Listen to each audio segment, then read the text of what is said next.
Bah déjà, Top. bonjour à toi, Kevin. On va faire comme si on ne s'était pas Salut. vu. Bah, j'espère que tu vas bien.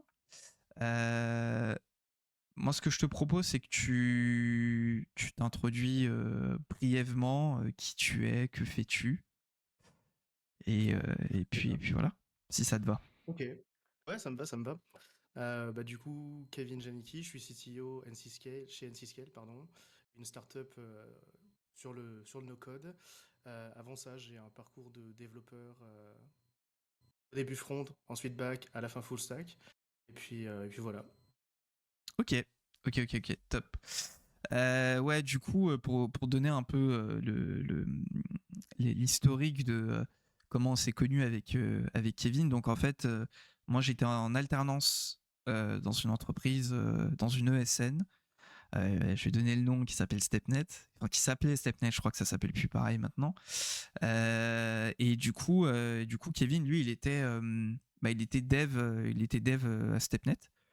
Et du coup, la rencontre s'est fait là-bas. Et en plus, ce qui est assez marrant aussi, c'est qu'on avait aussi monté enfin, je dirais pas une start-up, mais plutôt un projet. On était très, comment dire, très jeune à l'époque, insouciant, très peu d'expérience dans l'entrepreneuriat, etc. Et on avait monté une application mobile pour lutter contre les agressions. Et en vrai, c'était avec le recul, c'était une bonne expérience, mais c'est vrai qu'on était en mode, je crois, tunnel pendant un mois et demi, 2 mois. Moi, je m'en souviens encore. Je passais mes journées, genre, je faisais 9h-17h à Stepnet, et puis après, je rentrais chez moi, il était, je crois, 18h, 18h30, et genre jusqu'à 22h, 23h tous les jours. Je bossais sur. Alors, moi, je bossais sur l'application mobile, et Kevin, il bossait sur l'API.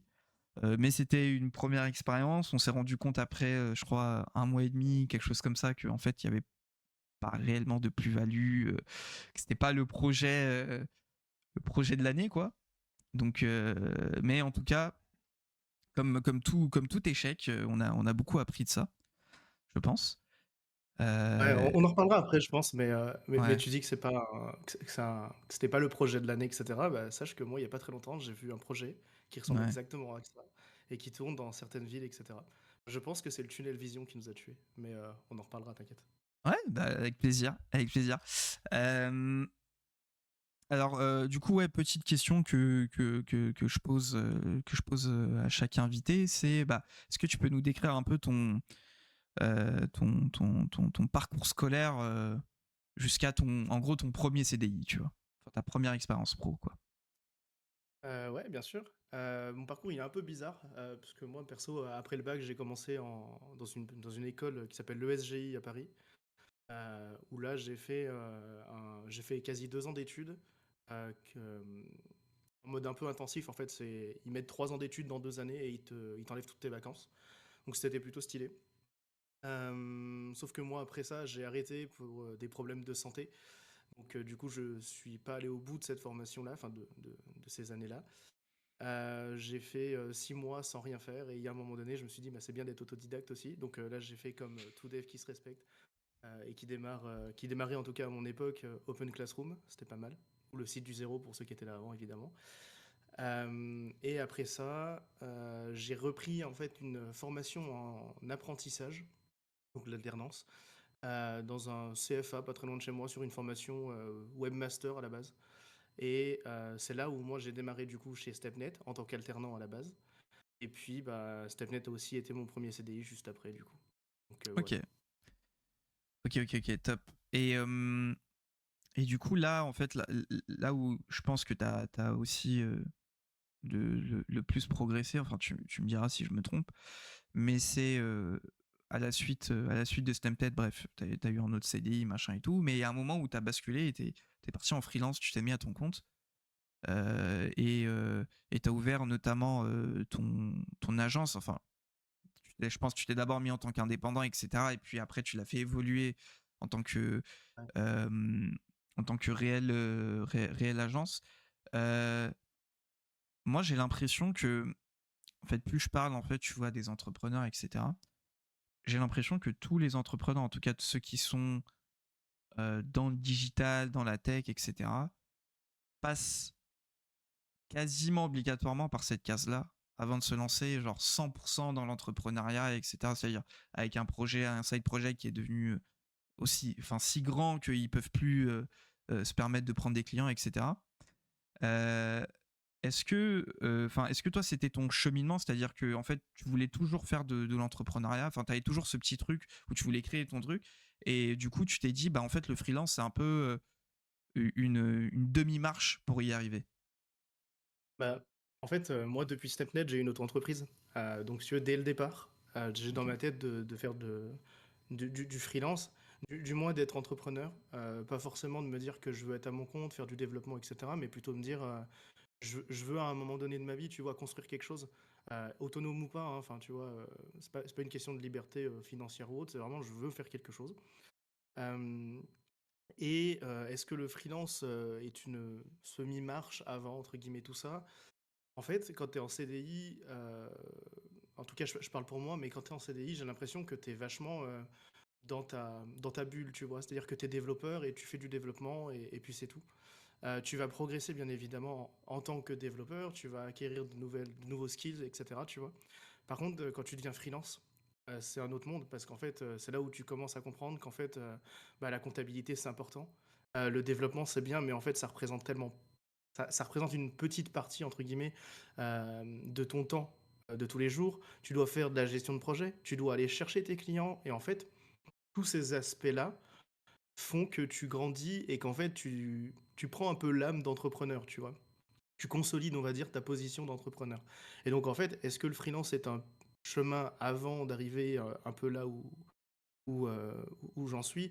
J'ai envie de te dire, ça a été mon chemin, je pense qu'il y en a plein d'autres, mais en l'occurrence, moi, il m'a beaucoup aidé, parce que sans lui, j'aurais jamais pris confiance, tu vois, en toutes ces notions, tu vois. Bah, rien que la comptabilité, pour moi, c'était un enfer à la base. Tu vois, Ouais. facture, tout ça, je comprenais strictement rien. Donc, au début, freelance, après, moi, je suis passé en SAS après. Donc, du coup, là, cette fois, tu as une comptable, mais après, tu as des fermetures comptables, donc il faut les comprendre. Ils te sortent des documents, tu comprends pas ce qu'il y a dessus, il y a des chiffres, tu te dis oui, d'accord, c'est cool. Mais donc, tu vois, tout ça, toutes ces expériences, toutes ces nouvelles choses font que de toute façon, tu progresses, je dirais, 5 fois plus vite que si tu étais juste en CDI, tu vois, en règle générale, quoi. Ok. Bah ouais, non, après je partage plutôt ton avis.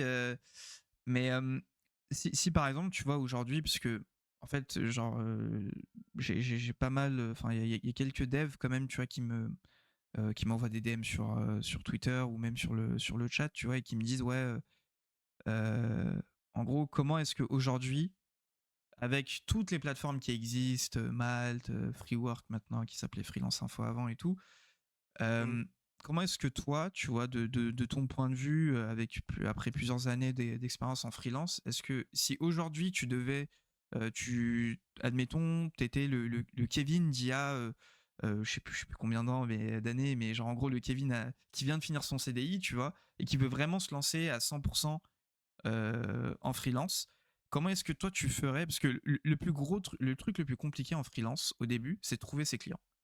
C'est trouver Ouais, c'est clair. ton premier client et après trouver le deuxième, etc. Mais ça devient plus facile au fur et à mesure. Mais c'est vraiment le premier client à trouver. Comment est-ce que toi, aujourd'hui, tu ferais pour, pour trouver justement ce premier client-là en tant que freelance? C'est une très très bonne question. Je pense qu'il y a pas, tu vois, je vais être honnête, je pense qu'il y a plein de façons d'y arriver. Comment moi je m'y prendrais, tu vois, je sais qu'aujourd'hui, on a beau le répéter, mais je sais que le bouche à oreille, c'est un truc ultra important, tu vois. Consolider tes clients, consolider ta position, le bouche à oreille, il n'y a rien de mieux. Mais pour trouver le tout premier, je pense déjà, je pense que j'aurais un projet perso à côté, tu vois, qui permettrait de montrer un peu mes compétences. Ouais, Tu vois, parce que beaucoup de devs arrivent en disant, moi j'ai un portfolio et tu vois, tu as peut-être un petit site vitrine qui traîne dedans, mais qui n'ont pas réellement de vrais gros projets, tu vois. ouais, J'en ferai un gros, je pense, je ferai mon portfolio correctement, sans trop m'attarder sur le design, parce que moi je suis quelqu'un de très pointilleux et j'ai jamais réussi à faire un site qui me plaisait. En fait, sachez que de toute façon c'est totalement inutile, parce que c'est pas parce qu'il vous plaît pas à vous que les autres ils aimeront pas votre site. Euh, mais après, ça va dépendre aussi de ta catégorie de clients, tu vois. Si par exemple ton but c'est de trouver des grosses entreprises, tu vois, qui ont besoin de toi en tant que vraiment développeur, dans ce cas, ouais, le gros projet, et ensuite Peut-être que je me rapprocherai des ESN parce que mine de rien, pour les gros projets, elles sont quand même vachement utiles. Euh, ce serait ce que je ferais, je pense. Et puis ensuite, aussi envers des agences web. Mine de rien, parfois elles ont pas mal de projets, tu vois, où en fait elles n'ont pas forcément les compétences et elles refusent ces projets parce que justement elles ont personne en interne. Toi, si tu arrives à monter une relation avec eux, en fait, eux peuvent aller chercher des projets pour toi. Ils prennent forcément une marge dessus, mais toi derrière, du coup, tu as un peu un revenu entre guillemets récurrent via des agences qui, elles, vont se démener pour aller chercher un client, tu vois. Je pense que je Ok, ferais comme ça, tu vois. ok, ok. Mais c'est vrai que tu as soulevé un point qui est assez important au niveau du portfolio. En fait, on a beaucoup qui pensent que en tant que dev, tu vois, genre faire des to-do list ou tu vois un peu des applications tutoriels, Mm, c'est des trucs qui se mettent sur le portfolio. Et en fait, moi, je dis souvent que, en fait, si vous faites un portfolio et si vous voulez faire des side projects, faites des vrais trucs, tu vois. Genre, faites des trucs mm, que vous allez vous en servir, même si c'est un truc qui potentiellement existe déjà ou peu importe, tu vois. Mais en fait, faites des applications qui se rapprochent le plus possible des applications qui existent vraiment sur le marché pour qu'il y ait vraiment un intérêt, tu vois. Que ce soit pas un truc en mode ah bah j'ai fait une to-do list avec React, ah j'ai fait un clone, en fait j'ai suivi un tuto clone Airbnb et du coup je l'ai refait. Alors c'est bien, mais en fait du coup le truc c'est que tu sais bien suivre le tutoriel, mais t'as pas créé un truc à toi qui se démarque un peu, tu vois. Et c'est vrai que en fait, quand tu as un portfolio, que tu vois un portfolio et que le mec, tu vois qu'il a ce côté un peu créatif, qu'il a créé, je sais pas moi, une extension Chrome, après il a développé une application en Electron.js, après il a fait une web app, tu vois, mais c'est des trucs, genre des trucs, des applications qui ont un but différent, etc. Mais c'est des trucs que tu pourrais aujourd'hui utiliser en en tant qu'utilisateur. C'est-à-dire que l'extension Chrome, tu peux l'ajouter à ton navigateur et tu as déjà un résultat. Et ça, il y a une grosse diff entre mm, ça et mettre des screenshots d'une to-do app. Enfin, j'abuse un peu quand je dis to-do app, mais c'est un peu pour donner l'idée du truc. Et ça fait comme tu l'as dit, ça fait une vraie différence, surtout quand vous n'avez pas beaucoup d'expérience pro et que vous souhaitez quand même vous lancer en freelance. Bah en fait, il faut capitaliser sur vos projets perso et faut faire des trucs mm. le plus propre possible. Puis Euh, j'ajouterais un truc aussi à ça, ouais, tu vois.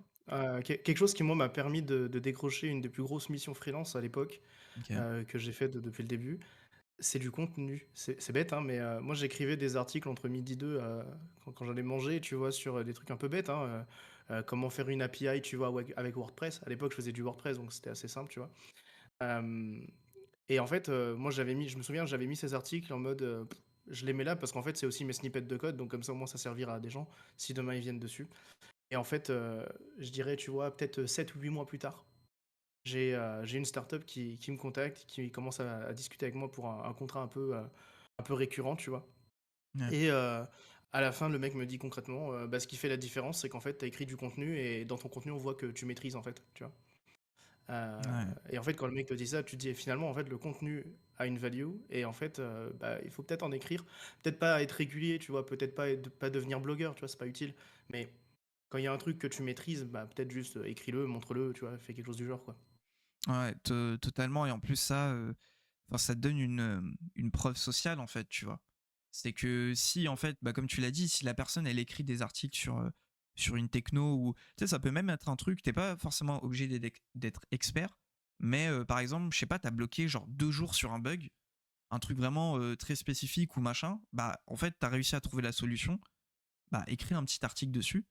T'es pas forcément obligé de penser SEO ou machin, mais en fait, si tu le partages après sur LinkedIn, sur tes différents réseaux sociaux, etc., il y aura forcément des gens qui vont tomber sur le même bug que toi et qui vont tomber sur le même article, etc. Et en fait, ça te donne vraiment une preuve sociale, tu vois. Genre, quand C'est tu ça. postules, par exemple, pour des offres et que tu dis, bon, bah, en fait, j'écris des articles et là, tu lui envoies genre 10 liens d'articles différents. Par exemple, si tu fais du PHP, bah, tu as 10 articles sur le PHP. Et bah, le mec, il va se dire, attends, mais le gars, il écrit des articles, machin, il est chaud, tu vois. Donc, moi, je suis Mm. totalement d'accord avec ce côté-là. Et de toute façon, enfin, tu me l'avais dit, je crois, je crois, il y a peut-être 2 ans ou quelque chose comme ça. Et tu m'avais dit, ouais, écris des articles. Parce que, en mode, bah, c'est comme ça que bah, tu avais trouvé ton client, etc. Et que ce soit article ou même création de contenu d'un point de vue global, tu vois, même les vidéos YouTube, etc., les tutos YouTube, C'est ça aussi, c'est trop bien. Déjà, tu rends un peu à la communauté comme elle t'a donné. Et en plus de ça, tu vois, bah, tu augmentes ta visibilité. Et donc, bah, c'est que du bénéf. Ok, Ouais, au sens général, faire du contenu, quoi. ouais, Tu vois. ouais, ouais, Même là, on parle d'articles, on parle de vidéos, mais même, tu vois, genre Twitter, tu tweets ta vie, entre guillemets, de développeur, tu ouais, parles de bugs que tu fixes, etc. Ça reste du contenu et ça reste super important parce que du coup, les gens, ils te cherchent forcément avant de te recruter, ils te trouvent et quand ils te trouvent, ils se disent, ah ouais, ok, bon, ce mec, c'est pas juste un développeur, il fait pas juste qu'écrire du code, il a aussi un cerveau, tu vois, et il sait faire des choses un peu plus complexes. Euh, c'est un peu brutal comme façon de voir, tu vois, mais aujourd'hui, le marché, il est vraiment surchargé en tant que développeur, tu vois. Et si tu veux te démarquer, il faut que tu sois forcément le meilleur, tu vois. Et le meilleur, c'est pas forcément savoir écrire la meilleure ligne de code. C'est savoir faire mieux que le mec qui est avec toi, et parfois c'est juste écrire du content, quoi. ouais, ouais. Ça, c'est aussi un. En vrai, c'est trop marrant que tu parles de ça parce que c'est aussi enfin, une conversation que j'ai eue avec un de mes collègues chez mon client, tu vois, où en fait, pour moi, en fait, tu peux pas être développeur et juste faire du code. Parce que en fait, le Mm. boulot d'un développeur, déjà pour moi, ça se cantonne pas uniquement à écrire du code. C'est aussi tout ce qu'il y a autour, tu vois. C'est comprendre le besoin du client, être capable de rédiger pardon, des spécifications techniques, machin et tout. Tout le travail qui est en amont, mais aussi après avec le déploiement, etc., la Q&A et tout. Tout ça fait partie du boulot du développeur, tu vois. Donc, d'un côté, si tu as un mec qui écrit du code qui est plutôt bon, mais de l'autre côté, tu vois, qui fait aussi des specs, machin et tout, et de l'autre côté, tu as un développeur qui est juste très bon techniquement, bah moi j'aurais Mm. plus tendance à partir vers le premier parce que je sais qu'il peut apporter beaucoup plus que du code. C'est-à-dire qu'il peut aussi Ouais. intervenir sur de la spécification, il peut t'aider à comprendre le besoin du client, le rédiger de façon à ce que tous les devs le comprennent. Le mec, si en plus de ça, il écrit de la documentation, etc. à côté. Enfin, c'est vraiment tous les skills qui sont autour du code qui font vraiment de vous, en fait, bah, plus un ingénieur plutôt que juste un développeur qui fait du code, quoi. Ouais, c'est Euh, ça. ok, ok, très clair. Et est-ce que tu penses, parce que je te pose la question, mais parce que je connais un peu ta réponse, mais tu vois sur les plateformes comme parce que les plateformes de mise en relation client freelance, il y en a énormément maintenant. Tu vois, Mhm. il y en a vraiment beaucoup, etc. Il y a même des extensions comme Pilote qui te permettent de postuler à tous les trucs en même temps. Comment est-ce que aujourd'hui, alors on a parlé de création de contenu, etc., pour justement se démarquer, parce que mine de rien aussi, il y a de plus en plus de freelance. Bon, c'est cool, mais ça fait qu'il y a de plus en plus de concurrence du coup sur des postes qui sont, il y a de plus en plus de concurrence en tant que freelance. Comment Mm. est-ce que toi, en plus de la création de contenu, est-ce que toi tu conseillerais justement de s'inscrire sur ces plateformes-là ou tu penses qu'il faudrait plus opter pour quelque chose de différent, peut-être se baser uniquement sur la création de contenu ou peut-être DM des gens sur LinkedIn ou je sais pas. Ah, Euh, voilà. cette réponse, elle est ultra compliquée parce qu'en fait, ça dépend ce que tu attends, ça dépend ton objectif final, tu vois. Moi, je vais pas te mentir, je suis encore sur Malte, voilà. Ok. Ça me sert à rien. J'y suis pas retourné depuis un long moment. Je pense qu'ils ont même désactivé mon compte, hein, pour être honnête. Mais à une époque, j'étais beaucoup dessus et moi, je sais que ça m'a apporté quand même pas mal de choses. Mais ça a toujours été des missions one shot. Jamais, tu vois, du récurrent, jamais un truc énorme, on va dire. Mais j'en ai trouvé. Et en fait, je peux pas te déconseiller d'aller dessus parce qu'en fait, bah, ça fait partie des choses importantes à mettre en place, tu vois. Ça mange pas de pain. Tu vas dessus, tu le fais, et une fois que c'est fait, ça tourne et puis t'en parles plus, tu vois. Donc, c'est juste un canal pardon, d'acquisition supplémentaire. Donc, quitte à faire, autant le faire, tu vois. Maintenant, tu parlais, tu vois, de LinkedIn, etc. En fait, c'est totalement. Enfin, c'est quelque chose qui est un peu différent, tu vois. C'est quand tu vas faire ta prospection, tu vas devoir utiliser plusieurs, donc comme je disais, canaux d'acquisition, tu vois. Tu vas avoir à la fois, donc, tu as parlé des plateformes, appelons-les des annuaires, tu vois. Tu vas avoir ton content, évidemment, qui va se démarquer. Ça peut être tes réseaux sociaux, etc. Et là, tu as parlé LinkedIn, aller chercher des devs, etc. En fait, tu ne peux faire ça que si, par exemple, tu sais exactement ce que tu veux, tu vois. Si dans ta tête, ta mission, c'est de travailler pour ce type de boîte et que tu veux être freelance chez eux et avoir un récurrent, bon, bah, dans ce cas, tu peux le faire. Et donc, tu vas plutôt t'orienter sur ce genre d'approche qui va être un peu plus directe, frontale, mais qui potentiellement peut payer parce qu'elle est un peu plus customisée, on va dire, tu vois. Par contre, si ton but, c'est d'aller chercher, tu vois, des clients, on va dire, de plus petite taille, plutôt d'être développeur un peu, pas juste écrire du code, mais tu vois, d'avoir une semi-agence, entre guillemets, tu vois. Et ben dans ce cas, en fait, tu vas faire un peu de tout. Tu vas faire du content, tu vas faire du gros, tu vois, parce que tu vas devoir aller contacter les gens sur LinkedIn, je sais pas, Instagram, Twitter, etc., tu vois. Et tu vas devoir faire peut-être de la pub même, tu vois. Aujourd'hui, il y a pas mal de devs aussi qui font de la pub parce qu'en fait, ils vendent plus leur capacité de développeur, pardon, mais ils vendent leurs services, leurs produits, tu vois. Donc, ça dépend vraiment, je pense, de ta position. Maintenant, si on parle en tant que dev, ouais, je pense LinkedIn, ça peut vachement payer. Le one-to-one, c'est quelque chose qui marche très bien. Et quand les gens, ils arrivent et qu'ils lisent un message qui est customisé, bon, ça marche mieux que, tu vois, juste aller mettre ton prénom et ton nom sur une plateforme type Malte, quoi. Ouais, ouais, ok. Ok, très clair. Et du coup, ouais, donc toi, en fait, moi, je sépare un peu le. Tu vois, il y a un moment où toi, t'étais vraiment freelance, indep et tout, et t'avais pas encore ton agence à proprement parler. Donc, t'as été en freelance pendant plusieurs années, et puis, en fait, mine de rien, assez rapidement, t'as switché sur je trouve, le modèle agence. Donc, tu lances Atomic Agency, qui est du Mhm. coup le nom de ton agence. Euh, Déjà, qu'est-ce qui t'a poussé en fait à switch aussi rapidement? Enfin, je dis aussi rapidement, mais en vrai c'est subjectif, tu vois.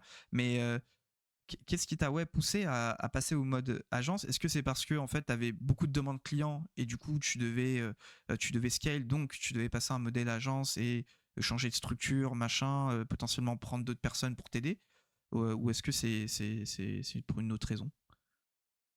Bah, en fait, il y a deux raisons derrière ça. Juste, je te replace un peu dans le contexte. En gros, moi, après Stepnet, donc je suis allé dans une agence, tu vois. Ça s'est terminé de façon un peu brutale, on va dire, Ouais. euh, cette expérience-là. Donc, en gros, du jour au lendemain, je me suis retrouvé sans taf. Et tu vois, là, à ce moment-là, tu as une solution, enfin, tu as deux façons de faire. Soit tu te dis, je retrouve un taf, soit je pars en freelance. Il s'avère qu'il y a eu un petit truc sympa qui est arrivé qui s'appelait le Covid. Donc, bon, pour retrouver un taf pendant le Covid, c'était compliqué. Du coup, tu te dis, bah, je me lance en freelance. Donc là, je fais du freelance. Et en fait, mine de rien, on se rend compte que. Enfin, je me rends compte que pendant la période Covid, au début, c'est un peu mou. Et une fois que je commence, tu vois, à placer mes pions, à faire mon contenu, à faire un peu ma prospection, je me rends compte que, bah, en fait, il y a beaucoup de demandes clients. Donc, tout au long de cette année, donc, je fais que du freelance. L'année suivante, en fait, je continue le freelance. Et en septembre, je tombe sur un client, enfin, un ou deux clients, je me souviens plus. C'est une grosse agence qui, en gros, me demande de développer une énorme plateforme. Et là, tu vois, je me rends compte qu'en fait, non seulement tout seul, c'est compliqué, mais à côté, j'ai surtout d'autres clients qu'il faut que je continue à garder. Et en plus de ça, mon plafond d'auto-entreprise, il va peut-être pas supporter, tu vois, parce que ça allait vraiment l'exploser. Donc du coup, en fin d'année, je me suis dit, bon, bah, dans ce cas, montons une agence pour deux raisons. La première, c'est que quand tu prends des freelances, c'est des charges, et des charges, c'est déductible, donc c'est plutôt pas mal. Et la seconde, c'est aussi une question de plafond, parce que le plafond d'auto-entreprise, bah, il n'aurait pas supporté, quoi. Donc c'est pour ces deux raisons-là qu'on est passé. Et puis, tu vois, aujourd'hui, j'ai encore mon auto-entreprise. J'ai aussi ma SAS, du coup, à côté. Et la plupart des choses passent sur mon auto-entreprise, parce que maintenant, c'est devenu un peu plus calme avec l'arrivée d'NC Scale. Je pense qu'on en parlera après, mais le freelance s'est un peu beaucoup calmé. Donc forcément, aujourd'hui, je peux reprendre dessus. Mais en tout cas, ouais, c'est ça. C'est le plafond et puis le fait de devoir déléguer. Et donc, il y a une notion de charge, d'optimisation, etc., quoi. Ok, ok, très clair. Et ce qui est hyper intéressant, du coup, quand tu ouvres Atomic Agency, alors je sais pas si c'est au début ou pas, mais c'est que en fait, très vite, du coup, en plus, je crois que c'est un peu la période où on a repris contact, etc. On était un peu sur le même mindset, c'est-à-dire on voulait monter des Mm. SaaS. Et c'est vrai que toi, tu avais commencé directement avec des SaaS qui, enfin pour moi, ont rencontré un certain succès, notamment CM Check, si je me trompe pas, Mm. dans le nom. Euh, déjà, est-ce que tu pourrais nous expliquer un peu quel est ton process, si tu en as un, mais pour trouver des idées, parce que mine de rien, en fait, la différence je trouve, entre la façon dont tu faisais et par exemple la façon dont beaucoup de indie hackers font aujourd'hui, enfin Mm. notamment les plus petits, tu vois, c'est que en fait, toi, j'ai l'impression que tu es parti d'un réel besoin qu'il y avait, que tu as pu Mm. remarquer dans ton entourage, dans ton réseau, et tu as développé du coup un produit directement adapté à ce besoin-là, ce qui t'a permis en fait d'avoir déjà des premiers utilisateurs parce que tu connaissais déjà les problématiques à force de discuter avec eux. Est-ce que c'est un process que toi tu fais tout le temps ou est-ce que tu as aussi ce côté-là un peu de tu as une idée, tu as la flemme de vérifier si ça marche, juste tu lances. En fait, c'est rigolo que tu dises ça et que tu aies cette vision un peu de tout ça. Je vais prendre l'exemple de CMcheck parce que c'est un peu le bon exemple. CMcheck, il faut savoir qu'en fait, ça vient bien d'un besoin, mais ça vient de mon besoin perso. Ok. C'est-à-dire qu'en gros, pour un peu situer le produit, en gros, CMcheck, c'est un produit qui permet aux community managers de mettre leur content dessus, de le faire valider par leurs clients, avec possibilité de poser des commentaires, de refuser le contenu, etc. Mais tu vois, de façon très, très simple. C'est-à-dire que vraiment, pas de mot de passe, rien, genre des liens, totalement full mobile pour que justement tout le monde puisse y accéder très rapidement, tu vois. Euh, et en fait, ça part d'un premier besoin qui est, moi j'avais une CM à l'époque, et bah, comment dire? Valider mon contenu, j'étais pas le bon élève parce qu'en fait, je prenais un temps de malade et elle, ça lui arrivait aussi parfois de pas être à l'heure. Donc du coup, tu vois, les plannings étaient explosés et je me suis dit: «Mais en fait, tu dev donc tu un problème, trouve une solution». Et en fait, j'ai développé SemCheck. Heu, L'histoire est rigolote parce qu'en fait, ça m'a pris, je pense honnêtement en 20 heures de taf, il était fini. Donc je le mets en ligne, je lui donne un accès, je l'utilise pour moi, je me rends compte que ça marche super bien. Heu et en fait, tu vois, après, 3-4 mois, à le mettre en ligne, je me rends compte qu'il y a des gens dessus, sans même, avoir fait aucune com autour, tu vois? Et il y a un peu ce contexte de je l'ai posé là, il était là, les gens avaient le même besoin que moi, ils sont venus, ils l'ont utilisé, tu vois? Par contre, en termes de conception de SaaS, en effet, tu parles de problématiques. En général, quand tu montes un SaaS, qui a pour but, entre guillemets, «de réussir», hein, parce que c'est un peu le but de tout le monde quand il monte un SaaS, Ouais. bah, tu pars toujours d'un problème parce que s'il y a un problème, ça veut dire que les gens ont besoin d'une solution. S'il y a une solution, alors il y a un marché, tu vois? Plus ou moins gros évidemment, mais donc du coup, ton SaaS vient forcément solutionner quelque chose. S'il ne solutionne rien, ça veut dire que c'est pas un SaaS, c'est juste un projet que tu as fait de côté et qui ne servira peut-être qu'à toi et qui est juste là, qui est juste fun, tu vois ce que je veux dire? Ouais. Hem et la subtilité, elle est, c'est pas parce que le problème a déjà été résolu une fois que tu peux pas non plus monter un SaaS, tu vois? Il y a aussi cette petite subtilité à garder en tête, tu vois? Ok. Mais ouais, c'est un peu mon truc, c'est si j'ai pas de problème, je dev pas et si j'ai un problème, je dev et en général, tu vois, quand j'ai un problème, c'est pas genre, le petit problème, c'est vraiment un problème, par exemple, avec des clients ou un problème avec, de l'organisation. C'est comme en dev, quand tu as un bug, tu pas le seul à l'avoir, tu vois? Bah, c'est pareil. Tu as un Hmm. problème, tu veux le solutionner, mais tu pas le seul à avoir ce problème, en fait. Ok. Voilà. Ok. Ok. Ok. Euh, Très clair. Très très clair. Et du coup, bah, du coup, déjà, CM-Check, où est-ce que ça en est? Parce que je t'avoue que moi, j'ai pas trop suivi le train. Est-ce que c'est quelque chose que tu maintiens encore? Est-ce que c'est quelque chose que peut-être t'as revendu ou je sais pas? Non, je l'ai pas revendu. En fait, moi, si tu veux, CM-Check aujourd'hui, je l'ai totalement laissé de côté. En fait, c'est ma compagne qui s'en sert, elle est CM à la base, tu vois? Ok. Du coup, c'est totalement elle qui gère la com dessus, qui fait venir des clients, qui communique dessus, tu vois? Moi, j'ai fait une refonte par contre, l'année dernière. J'ai fait une refonte, pour, 1 milliard de raisons. La première parce que, j'avais envie de dev un peu. Ouais. La seconde parce que j'avais aussi une problématique, c'est que CMcheck, la première version, quand je l'ai lancée et que j'ai vu que les gens venaient, j'ai ajouté mais une tonne de features, beaucoup de Hmm. fonctionnalités, tu vois? Et qui pour autant semblaient super intéressantes. Et en fait, une règle importante quand vous montez un SaaS, traquez tout ce que les utilisateurs font. Quitte à ce que ce soit anonyme, c'est pas grave, on s'en fiche, mais l'objectif est de savoir quel est le taux d'usage d'une fonctionnalité. Et moi, en fait, grâce à ça, je me suis rendu compte que j'avais plein de fonctionnalités qui étaient totalement pas utilisées et qui ajoutaient une complexité au SaaS qui était totalement inutile. Et donc, en fait, je me suis dit, bon, on fait une refonte, j'enlève la moitié du code et on reprend les bases, en fait. Et tu vois, aujourd'hui, avec les bases, ça marche plutôt bien. Euh, c'est pas un énorme SaaS, hein, pour être très honnête avec toi. Disons que c'est mon premier succès dans le sens où c'est peut-être la première fois où je vais au bout d'un SaaS où je vais chercher une problématique, que je trouve une solution, que la solution convient aux gens et que les gens s'en servent, payent pour, tu vois. Donc je dirais que CMcheck, c'est mon premier succès dans ce sens-là. Après, c'est pas non plus, tu vois, c'est pas genre un SaaS qui va tout déchirer demain, tu vois. Ouais, mais en gros, oui, c'est ton premier succès parce que c'est le premier qui arrive à, bah, comme tu dis, qui solutionne un vrai problème. Et surtout, C'est ça. je pense que c'est le premier où t'as tes premiers revenus récurrents, etc., etc., quoi. C'est ça, c'est ça. Bah, puis, tu vois, on pense beaucoup quand on dit ça, on pense beaucoup au revenu récurrent qui fait plaisir. Je te l'accorde, hein. Avoir un petit Stripe qui tombe tous les mois, c'est super cool. Ouais. Mais il y a un truc qui est aussi agréable, enfin, moi, que je trouve agréable, c'est ce côté où tu as fait un produit qui était à la base pour toi. Tu as des gens qui s'en servent. Les gens te demandent des évolutions sur ce produit, ils s'en servent, tu vois. Vraiment, tu sens que c'est utile pour eux et qu'il y a un vrai besoin. Et moi, je trouve, tu vois, ça, c'est une sorte de fierté. Et aujourd'hui, tu vois, quand on parle de SaaS, CM-Check finit dans la boucle forcément, parce que pour moi, je te dis, c'est vraiment une réussite de SaaS de départ, tu vois. Enfin, c'est mon premier truc, quoi. Ok, ok. Bah ouais, en vrai, moi je te suis totalement sur ce point-là. C'est en fait, t'as cette fierté d'avoir développé un truc qui en fait, tu sais que ça sert aux autres, tu vois. Et ça, c'est trop bien parce Ça, que du coup, t'es en mode, ok, donc ce que je fais, c'est pas. Enfin, j'ai fait un truc qui sert aux gens, quoi. Et ça, c'est trop bien. Et c'est un truc que j'ai fait moi de A à Z, qui est sorti de ma tête, que j'ai fait avec mes propres mains, machin et tout. Donc, ça.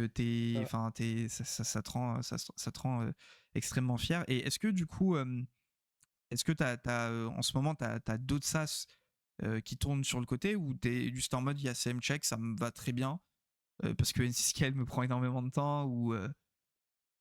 Ah non, c'est une bonne question. Bon, tu sais, comme tout dev qui se respecte et qui est fan de développement, on a toujours des side projects. Même si on a une Ouais. startup, on a toujours des side projects. Parce que le week-end, quand on veut passer le temps, le week-end, on finit toujours par coder. C'est un peu une maladie, ce truc-là. Non, si, j'ai d'autres SaaS à côté qui n'ont pas forcément marché. J'avoue que c'est pas des SaaS que j'ai mis en avant. C'est totalement des SaaS que j'ai fait pour moi, pour des besoins perso. Mais tu sais, avec l'arrivée de l'IA, etc., il y a eu énormément de SaaS qui sont sortis. Et moi, un des SaaS que j'ai refait après a été un SaaS sur la génération de contenu destiné, tu sais, à Instagram, Facebook, tu vois. Mais vraiment full optimisé, dans le sens où le contenu, en gros, est capable de, enfin, l'outil est capable de répliquer en fait le contenu d'un CM. Tu vois, par exemple, tu as un CM et ce CM veut générer du content pour aller un peu plus vite dans ses tâches de tous les jours, tu vois. En gros, l'outil est capable de comprendre comment lui travaille, la façon dont il écrit, la structure des phrases, etc. Et après, derrière, de sortir du content qui est similaire, basé sur un tas de critères et sur ce qu'on appelle un background, des contextes, enfin bref, ce genre de choses. Ok. Mais ça a été un peu mon sas pour m'amuser, j'avoue, sur l'IA. C'était un peu le premier truc où je jouais un peu avec ChatGPT, pour être honnête. Ensuite, à côté, c'est pas des SaaS, c'est juste j'ai un service que j'ai gardé qui est un récurrent, où en fait c'est, tu sais, du construction de site internet, communication, etc., tout ce genre de choses. Mais là, c'est plus un service qu'un produit, donc c'est pas forcément un SaaS, tu vois. Ok. Ok. Ok. Ok. Et bah, du coup, enfin, c'est un peu marrant que tu dises que tu devs parce que moi je pensais que euh, justement, enfin, c'est une très bonne transition hein, vers la partie où Mm. en fait, moi je pensais que tu développais plus ou alors très rarement parce que justement, en fait, dans cette même période-là avec CM Check, machin et tout, enfin après, je me Mhm. souviens à un moment, tu me dis, mec, Ayaz, j'ai découvert le no-code, j'ai découvert l'automatisation et tout, et t'étais comme un fou à l'époque, parce que tu me disais, mec, c'est l'avenir, t'as vu ce que j'ai fait là en quelques clics et tout, et tu me montrais, tu vois, les apps que t'arrivais à faire et tout. Donc à cette période-là, donc après CM Check, machin, tu découvres le no-code, et du coup, forcément, Ouais. l'automatisation, et toi, t'accroches direct. Donc, Ouais. et tu vois, enfin, justement, à cette époque-là, je sais plus, ça remonte peut-être il y a 2 ans, je crois, peut-être 2, 3 ans, quelque chose comme ça, si je dis pas de bêtises. Euh, Non, ça remonte à ah ouais, 2 ans max. 2 ans, ok, Ouais, 2 ans max. Ouais. 2 ans. Et du coup, toi, tu découvres ces nouvelles technologies, Bubble, etc. À cette époque-là, qu'est-ce que tu vois réellement dans ces nouvelles technos? Enfin, est-ce que tu vois des opportunités business? Qu'est-ce que tu vois réellement? Ouais, en fait, je garde toujours cette façon de faire, hein. On pourra après enfin, le no-code pour moi reste toujours un énorme avantage, et l'automatisation en soi, reste pour moi, un vrai plaisir et j'avoue que je m'en sers tous les jours. Mais qu'est-ce que je vois dans le no-code quand je découvre un peu ça? Moi, en gros, pour replacer le contexte, je l'ai découvert, le no-code, il y a 2 ans et demi, grâce à mon associé, parce qu'en fait, il est venu me chercher sur Malte, voilà, pour une mission freelance autour de Bubble, justement. Et en fait, moi, quand je découvre ça, je me dis, mais en fait, on a possibilité de monter des applications de façon, tu vois, genre plutôt simple, on va pas se mentir. Puisqu'on a déjà des notions d'algorithmie quand on est développeur, donc forcément, ces outils sont vachement plus simples à appréhender.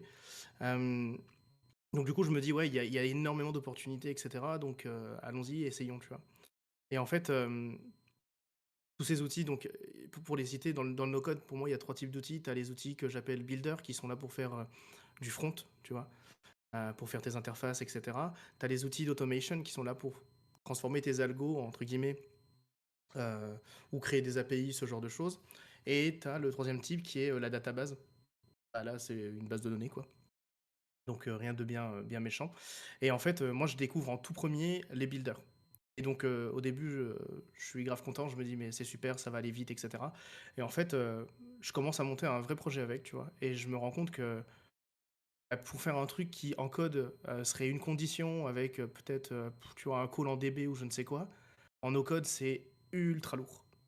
En fait, je me rends compte que mon cerveau de développeur ne veut pas faire du no-code parce que justement, il y a des choses qui sont simples et là, le no-code me le complexifie. A contrario, par contre, l'inverse est vrai aussi. Il y a des choses en code qui sont très complexes et en no-code, c'est 3 clics parce que les gens, tu vois, ils ont fait des snippets entre guillemets de code qui s'appellent assez bien, quoi. Donc moi, je découvre ça, j'ai ma grosse hype dessus.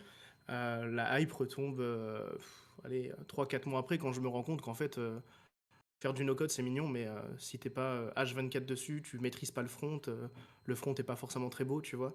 Et en dev, je vais quasi aussi vite, pour être très honnête. Donc je me dis, bon, bah, le no-code, c'est bien. Le builder, je suis moins fan. Par contre, tu vois, à côté, aujourd'hui, avec Antiscale, moi, je vois des gens qui, par exemple, juste avec Bubble, font des choses, mais vraiment, enfin, ça me dépasse. Je n'arrive pas à comprendre, je suis admiratif de fou parce que je n'arrive pas à comprendre comment eux font pour avoir ce genre de résultat, tu vois. Donc je découvre ça. Ensuite, je passe sur l'automation, tu vois. Donc l'automation avec tu vois, les outils tels Zapier, Make.com, etc. Tu vois. Et là, j'arrive dans un monde vraiment j'adore. C'est-à-dire que mon outil aujourd'hui, tu vois, c'est Make, c'est celui que je préfère. Tu fais 3 clics et tu as fait ton algo. Tu fais un autre clic et tu as une URL qui est disponible sur le web, tu vois. Et moi, je suis du genre à... Si je fais une tâche 2 fois, bah, la troisième fois, elle est forcément automatisée parce que j'ai la flemme, en fait. Et donc, avec l'arrivée de l'automatisation de Make et de ma flemme, bah, tout ça mis bout à bout fait qu'aujourd'hui, j'ai un compte Make avec énormément, tu vois, d'automatisation qui vont me servir peut-être une fois par mois, tu vois. Mais elles sont automatisées, j'ai plus à le faire, j'y pense plus et c'est fini, tu vois. Donc, je pense que quand j'arrive là, je me dis le no-code, c'est puissant. Il y a des choses à faire, mais je me questionne quand même, tu vois, sur est-ce que le code, enfin, est-ce que le no-code va prendre, est-ce que le code va pas être meilleur, etc., tu vois. Donc forcément, comme tout outil qui se respecte, il y a bien des opportunités business, il y a bien tout ça qui arrive, donc je découvre quoi, tu vois. Et en même temps, faut dire que j'ai eu la facilité de découvrir ça avec NC-Scale, donc c'était plutôt simple. Mais ouais, tu vois, enfin, tu remontais il y a 1 an et demi à peu près, je crois que c'est là où on s'est appelé et on parlait de faire des choses en no-code. Aujourd'hui, ma réponse, elle est assez simple. Tu vois, le no-code, c'est puissant. Pour moi, il y a un vrai futur. Pour moi, il y a un marché de fou. Il y a une vraie opportunité business.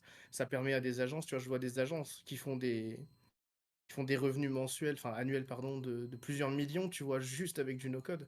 Il y a encore 2 ans en arrière, ça n'existait pas, tu vois. Et tu te disais, ouais, le no-code, c'est juste un jeu, ça va disparaître. Aujourd'hui, c'est imposé, c'est implanté dans le marché, ça existe vraiment, tu vois. Et les mecs font des trucs, mais qui me dépassent. Par contre, le marché a grave évolué, tu vois. Avant, on disait, c'est soit no-code, soit code. Maintenant, il y a beaucoup de fois où je vois beaucoup de no-code, mais quand ça devient compliqué en no-code, on vient quand même rajouter une couche de code parce que le no-code permet de faire les deux, en fait, tu vois. Hmm. Donc, ouais. Ok. Mais pour moi, ouais, il y a un vrai truc avec ces outils. J'ai hâte en fait d'être dans 5 ans, tu vois, de voir où sera le marché. Parce que déjà les 2 dernières années, le truc a fait, dans ma tête et dans ce que je vois avec NC-Scale, ça a fait x50, quoi, tu vois. Enfin, Ouais. les users, ils sont arrivés, au début, on avait des mecs qui étaient là en mode, oui, je fais des MVP, c'est mignon, un peu comme moi au début. Aujourd'hui, les mecs, ils font des apps, Ouais. des millions qui tombent, et toi, t'es à côté et tu te dis, bon, bah, Ouais. ok, bravo. Ouais, non, mais en plus, C'est vrai, mais je pense en tant que dev, on a tous eu un peu ce côté-là de. Enfin, je pense que c'est un sentiment que beaucoup de devs ont partagé. T'es en mode, t'es un peu puriste. Et du coup, t'es en mode, ouais, mais le no-code, c'est pas du dev, quel est le code qui est généré, machin. Et comme toi, tu vois, genre, j'étais en mode, il y a certains trucs, parce que j'ai aussi bossé un peu avec Bubble et tout. Et il y a certains trucs, effectivement, j'étais en mode, ouais, mais c'est trop chiant de le faire. Eh, je dois cliquer là, là, là, là, là, frère, mets-moi sur un IDE, je te le plie, tu vois. Et Ouais. sauf que là, tu vois, en Bubble, c'était un peu plus long, mais cependant, en plus, c'est marrant que tu dis ça, mais c'est vrai que côté back, par exemple, alors, j'arrive avec plusieurs trains de retard, tu vois, mais là, récemment, je devais faire un petit truc pour une asso, une petite appli, un truc comme ça, tu vois, vite fait. Et moi, je me suis dit, bah, je vais pas poser un Rails dessus, j'ai un peu la flemme de coder tout le truc. Donc, en fait, en mode, je suis allé sur software.io, j'ai branché Airtable, mec, ça allait trop Ouais. vite. Ça allait trop Ah vite. ouais. Airtable, c'est une folie, gros. Airtable, pour ceux qui connaissent pas, c'est un peu l'équivalent. Bah, je crois que c'est le plus gros outil de no-code qui gère des DB en gros. Mais c'est un espèce Mm. d'Excel sur vitamine, tu vois. Le truc, c'est trop bien, c'est très fort.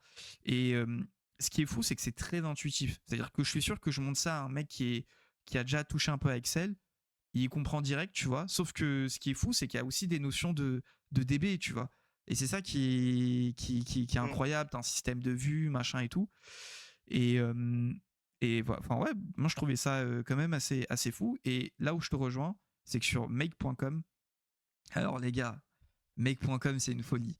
Parce que moi je l'ai utilisé là pour le dernier SaaS qu'on a fait avec mon associé Mand, là où en fait le truc c'est que nous on visait par exemple, en fait nous on visait, notre marché c'était des youtubeurs tech, tu vois.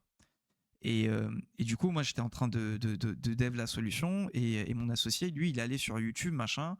Dis-toi qu'à chaque fois, il tapait par exemple le top 10 clavier mécanique, machin. Il récupérait des chaînes YouTube, il cliquait sur chacune des chaînes, il récupérait les liens des réseaux sociaux pour contacter les mecs, tu vois.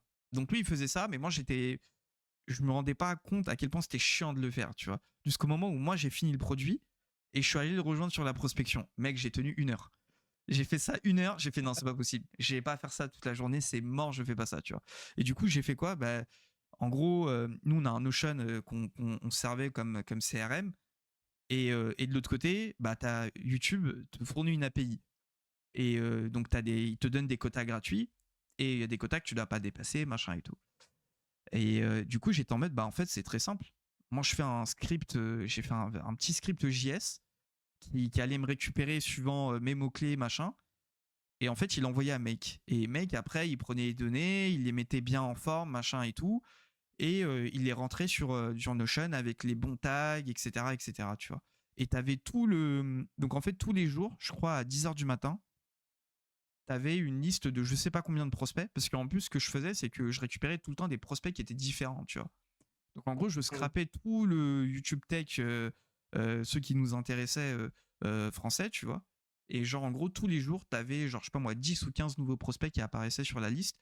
Et j'étais en mode, ok, ok, là, tu vois, là, je veux bien faire de la prospection parce que mec, aller cliquer, machin et tout, c'est trop chiant, tu vois. Même si je crois que j'ai pris un peu de temps parce que c'était un peu la première fois que j'utilisais Make, enfin, à ce point-là, quoi. Je crois que ça m'avait pris une journée à tout casser. Mais ouais, le truc, après, ça roulait tout seul. Et franchement, Make, en plus, leur forfait gratuit, incroyable. Tu peux faire tellement de Ouais. choses, mais vraiment tellement de choses. C'est abusé, ils ont tellement d'extensions et tout. C'est vraiment très très fort. Et ouais, non, franchement, le no-code. Après, tu vois, moi, j'ai touché que le surface, mais je suis encore en mode, tu vois, si je dois faire une vraie appli, je passerai pas par Bubble parce que je passerai plus. Enfin, j'ai plus tendance à coder mon truc moi-même parce que je sais que, bah, à titre perso, je vais être plus rapide dessus, tu vois. Surtout que maintenant, j'ai mon template, etc., qui me mâche beaucoup de taf. Mais je peux comprendre que pour des gens qui sont pas forcément dev, mais qui ont quand même une petite appétence tech, les trucs comme Softair.io, les trucs comme Bubble, machin, c'est trop puissant et ça peut te permettre d'éviter de lâcher 50% de ta boîte à un CTO parce que en fait tu sais pas dev le truc et tout, mais t'as pas besoin d'un. c'est ça aussi, parce que t'en as beaucoup en fait qui pensent qu'ils ont besoin d'une application de fou malade dès le début et que du coup ils ont forcément besoin d'un dev, tu vois.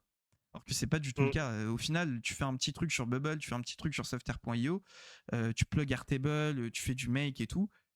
T'es trop bien. En plus, il y a énormément de tutos YouTube pour t'aider dans tout ça, quoi. Ouais, et puis la communauté no code, elle est vachement. Enfin, tu vois, ils ont un Slack, ils sont 10 000 dessus, les mecs. Toute la Ouais. journée, ils parlent. Enfin, tu sais, c'est vachement entraide aussi, donc c'est pas mal. Mais tu mets un point quand tu dis que. Tu vois, ça évite de donner des parts à un CTO, même pour aller un peu plus loin que ça, tu vois.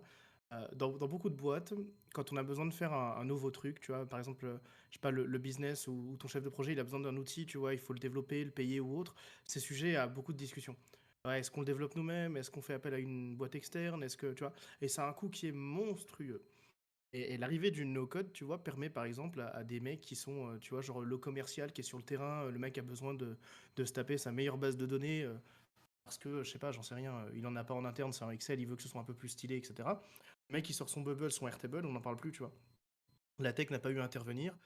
Personne ne buzz dessus, entre guillemets. Il y a que lui qui fait son truc, qu'il évolue avec ses règles métiers, parce que le mec est sur le terrain, en fait, tu vois. Donc il voit exactement ce dont il a besoin et il le développe au moment où il en a besoin, tu vois. Donc ça, c'est vachement intéressant. Et une fois que tout ça c'est fait, bah, en fait, si ça tourne, bah, ça reste sur du no-code. C'est très bien, tu vois. Moi, je pense que ça permet, en fait, à des gens qui, par défaut, n'avaient pas du tout une notion de tech, d'aller d'aller construire des produits, des fonctionnalités, tu vois, qu'ils n'auraient pas pu, par exemple, se permettre avant. Et je pense que ça booste les gens, en fait. Ça leur permet de faire. Bah, tu vois, tu as donné l'exemple de YouTube, etc. Si tu avais dû le faire à la main, tu serais peut-être encore, tu vois. Là, tu Ouais. poses Make, tu laisses Make faire, tu vas faire autre chose, en fait, tu vois. Et je trouve ça booste les gens, mais énormément, le no-code. Et rien que pour ça, tu vois, pour moi, c'est un avantage compétitif qui est non négligeable, en fait, tu vois. Ouais, clairement, clairement. Et du coup, bah là, on parle de no code, donc forcément, on va parler maintenant de la startup où tu es cofondateur et CTO, donc NC Scale. Alors, est-ce que tu peux nous expliquer un peu qu'est-ce que c'est, à qui est-ce que c'est destiné? Oui, bien sûr. NC-Scale, en fait, c'est un. Tu l'as un peu mis, là, j'ai vu dans ton Twitch. C'est un outil de monitoring pour les outils no-code.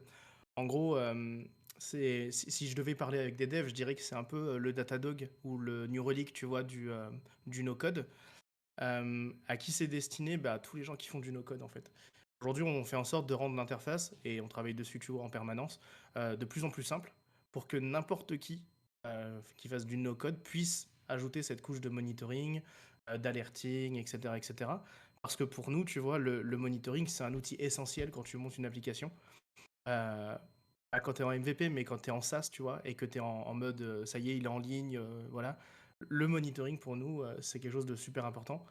Et en fait, bah, du coup, NC-Scale permet ça, en fait, permet à tous les outils no-code d'être monitorés et justement bah, d'avoir quelque chose de très stable, en fait.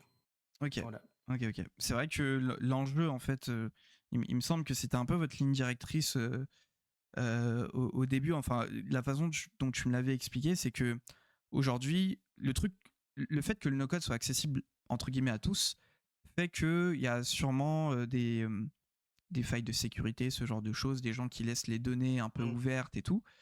Et c'est ça. justement, NC-Scale intervient aussi sur ce côté-là où en fait ça va justement, en gros, enfin, tu me dis si je me trompe, mais c'est limite, tu cliques sur un bouton, tu laisses NC-Scale faire le taf et il te dit, ok, là et là, faut que tu fixes les trucs, quoi. Et il t'explique comment En les fait, fixer. quand on a démarré, nous, il y a 2 ans, on avait une autre boîte avant NC-Scale qui s'appelait No Code No Hack, qui était exclusivement sur Ah, Bubble et qui permettait de faire du scan de sécurité de brèches de données. Parce que comme tout outil facile qui se respecte, bah, si c'est facile, ça veut dire que tu as loupé quelque chose et qu'à un moment donné, tu as oublié de cliquer sur un bouton.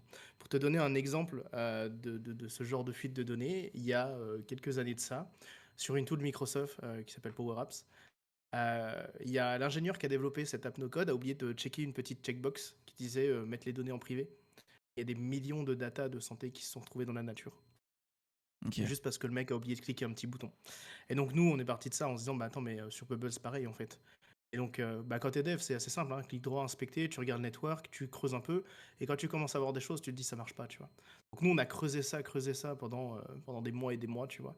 Puis on s'est rendu compte qu'en fait, allez, 70% des applications no-code, tu vois, sur Bubble, elles Mhm. avaient des brèches de sécurité. Ok. Et le problème, c'est que les gens ne s'en rendaient même pas compte, tu vois. Donc nous, on a commencé comme ça. Ensuite, NCScale a une vision un peu plus large que de la sécurité Bubble. Ça a été, bah, tu vois, au début, enfin toujours aujourd'hui en fait, c'est de permettre au no-code de scaler. Et le mot scaler, il peut prendre plein de définitions. C'est à la fois lié au monitoring, c'est à la fois lié à la surveillance, tu vois, par exemple, de tes assets, qui fait quoi, qui a touché à ça, quand ça a été modifié. Tu as du versionning, tu as tout ce genre de choses en fait, tu vois. Euh, pour nous, tout ça, c'est la scalabilité. Et c'est ce qui permet, en fait, de te dire, de pas de te soucier demain de dire, ah bah tiens, ça y est, je fais 1 million par mois. Bah, est-ce que ma boîte va couler parce que ma tech ne tient pas, tu vois. En gros, NCScale se veut, comment on dit, se veut utilisé dans ce cas-là pour justement, tu vois, éviter ce genre de questions. Et aujourd'hui, donc on a beaucoup accès, en fait, avec le temps, tu vois, quand tu crées un projet de ce type-là, tu itères énormément parce que tu as besoin de comprendre comment fonctionne ton marché, tu as besoin de comprendre les fameuses problématiques dont on parlait tout à l'heure, tu as besoin de les connaître, de les appréhender de façon plutôt globale parce qu'il ne faut pas oublier que comme NCScale, c'est un outil qui se bride, enfin qui se connecte pardon, à tout type d'outils no-code. Ça veut dire que je dois être capable à la fois d'exploiter de la donnée sur un outil builder, comme sur un outil d'automation, comme sur une base de données. Sauf que comme tu sais, toutes ces données ne sont pas toutes formatées de la même façon, elles viennent pas toujours de la même façon non plus. Enfin bref, il y a plein de complexités qui font que ça peut vite être un cauchemar, quoi. Et donc, tout ça, je me perds dans ma discussion, je me perds dans ce que je dis, Non, pardon. non, mais t'inquiète, jusque-là, c'était très clair. Mais justement, pour revenir un peu à la base du truc, moi, moi j'aime bien le storytelling. Et je sais qu'il y a un storytelling sur. Enfin, tu nous l'as teasé un peu plus tôt, tu vois, mais comment est-ce que la connexion s'est faite avec Benoît, qui est le CEO Ouais, de NCScale? Moi, je trouve le truc assez. Enfin, pas assez ouf, tu vois, mais c'est digne d'un storytelling de startup parce que vous connaissez pas de base en fait, tu vois. Et, ouais. et du coup, Bah, comment ça s'est fait? Comment est-ce que la genèse du projet s'est fait? Comment est-ce que la connexion s'est faite avec Benoît? c'est improbable, je te jure. En gros, pour faire simple, moi j'étais sur Malte et Benoît me contacte pour un projet qui n'a rien à voir avec le no-code, d'accord? Et en fait, il a contacté 5 ou 6 devs et moi je suis le seul à lui avoir répondu en lui disant écoute, ton projet semble pas très possible, mais on peut peut-être essayer, tu vois. Donc on se fait un call, on discute et là je lui parle de certaines technos que je maîtrise, dont Elasticsearch, tu vois. Et à ce moment-là, il me dit: «Ah, mais tu maîtrises ça et tout, bah attends, viens, laisse tomber ça, viens, je te parle d'un autre truc». Mhm. Et du coup, il commence à me parler de Bubble, parce qu'en fait, à la base, Bubble, derrière, leur moteur de data, c'est de l'élastique, ou du moins un semblant. Mais en tout cas, le format de sortie, les requêtes ressemblent beaucoup à de l'élastique, quoi. Et du coup, il commence à me parler de Bubble, de NoCode Noack, etc. Mais je dis, bien sûr, c'est dans mes. Enfin, je sais le faire, tu vois, je peux le faire. Et donc on s'engage tous les deux. Donc, à la base, moi, je suis juste son développeur, donc je développe pendant 2 mois. Et au bout de 2 mois, on livre le truc, puis tu sais, on se rend compte qu'il y a quand même une petite appétence assez sympa. Il faut savoir que l'histoire drôle là-dedans, c'est que moi, je suis développeur du back-end seulement. Je fais que l'API. Et ce truc qui va scraper Bubble pour savoir s'il y a des brèches de données ou pas. Et que tout le front de NoCode Noack est fait en Bubble. Donc, il y a un peu le côté un peu comique, tu vois, de faire du no-code du code. Et on se rend compte que vraiment, enfin, je te jure, on est allé à une vitesse, mais c'était phénoménal, quoi. Donc, on commence à travailler là-dessus, puis arrivé à la fin, on se dit, mais. Enfin, lui, on en parle, et en fait, il y a des nouvelles petites features à développer, et puis il me dit, bah écoute, si ça te chauffe, bah, je peux te filer des parts, quoi, en gros, tu vois. Et moi, je suis très friand de ça, en fait. Mhm. Je suis très partisan de l'investissement long terme plus que court terme, tu vois. Donc, du coup, je lui dis, bah pourquoi pas, allons-y, tu vois. On développe, on fait les choses, et on se rend compte qu'il y a une vraie communauté qui commence à tourner autour. Et en fait, tu vois, tout est parti de là. C'est-à-dire que vraiment, on s'est rencontrés sur bah, une prestation. Puis après, on a vachement matché aussi en termes de caractère. Et puis aujourd'hui, bah, on en est là où on en est, quoi, tu vois. Enfin, tout part de freelance, tout part de Malte, en fait, hein, mine de rien. Ouais. Comme quoi, en fait, on peut faire enfin, on peut rencontrer son cofondateur un peu n'importe où, quoi. Et ouais, non, mais je trouvais, parce que moi je connaissais déjà l'histoire parce que tu me l'avais déjà raconté, mais moi je trouvais ça assez. assez marrant. Et justement, tu vois, la plupart, tu vois, il y a beaucoup de startups, quand ils pitchent le truc, storytelling, comment les fondateurs se sont rencontrés, tu as toujours une histoire. Soit c'est un truc classique, les deux ils étaient en école et tout, soit c'est vraiment ils se Mm. sont connus dans des environnements peu probables et tout. Donc je trouvais ça plutôt marrant. Euh, du coup, il y a une autre grosse étape, je me souviens qu'on en avait parlé rapidement, toi et moi, mais c'est que du coup, vous montez au début du coup No Code No Hack. Donc comme tu l'as dit, Mm. c'était pas encore NC Scale, donc il n'y avait pas encore ce truc-là de scalabilité, machin, mais c'était vraiment axé sur de la sécurité. Et puis là, vous faites une première levée de fonds. Vous faites une première levée de Mm. fonds. Toi, d'ailleurs, c'est une première pour toi. Déjà, parce que Ouais. bah, je crois que, enfin, à moins que je te connaisse pas du tout, mais je crois que tu n'as jamais fait de levée de fonds en tant que, tu vois, en tant que Non, cofondateur, c'est ma première. etc. Comment est-ce que toi, tu gères ça? Enfin, après, je sais qu'il y a potentiellement des trucs que tu peux pas dire, etc. Mais Ouais. euh, comment est-ce que voilà, tu sens le truc? Comment est-ce que ça se passe? Stressé, pas Mm. stressé, machin et tout, tu vois? Bah, c'est simple, enfin, tu le vis pas, tu le subis en fait, hein. C'est con, mais c'est pas forcément négatif, mais tu sais, t'es là, t'es dev, ok. Souviens-toi bien, t'es dev, tu bosses sur un petit produit, t'es sympa. Et en fait, du jour au lendemain, tu te dis, vas-y, on démarre une levée de fonds. Et en fait, ça va vite, ça va super vite. Et en fait, t'as même pas le temps de réaliser, de te dire, ah ouais, mais attends, qu'est-ce que je vais faire là? Non, c'est déjà passé, tu vois. Euh, à la question, est-ce que j'étais stressé? Oui, tout le temps, en permanence. Ça va vite, tu le subis dans le sens où je te jure, je dormais pas. Nous, au début, en fait, tu as plusieurs stades. Donc, tu as le premier stade où tu te dis, est-ce qu'on peut lever? Donc, est-ce que c'est intéressant d'eux? Donc, nous, au début, les investisseurs nous contactent, ce qui était vachement intéressant parce que du coup, ils voyaient que sur le marché, il y avait quelque chose. Ils ont vu notre produit et c'est eux qui sont venus vers nous. Donc on commence à parler de ça. Ensuite, on se retrouve propulsé dans des calls quasi tous les jours, que ce soit en français, en anglais.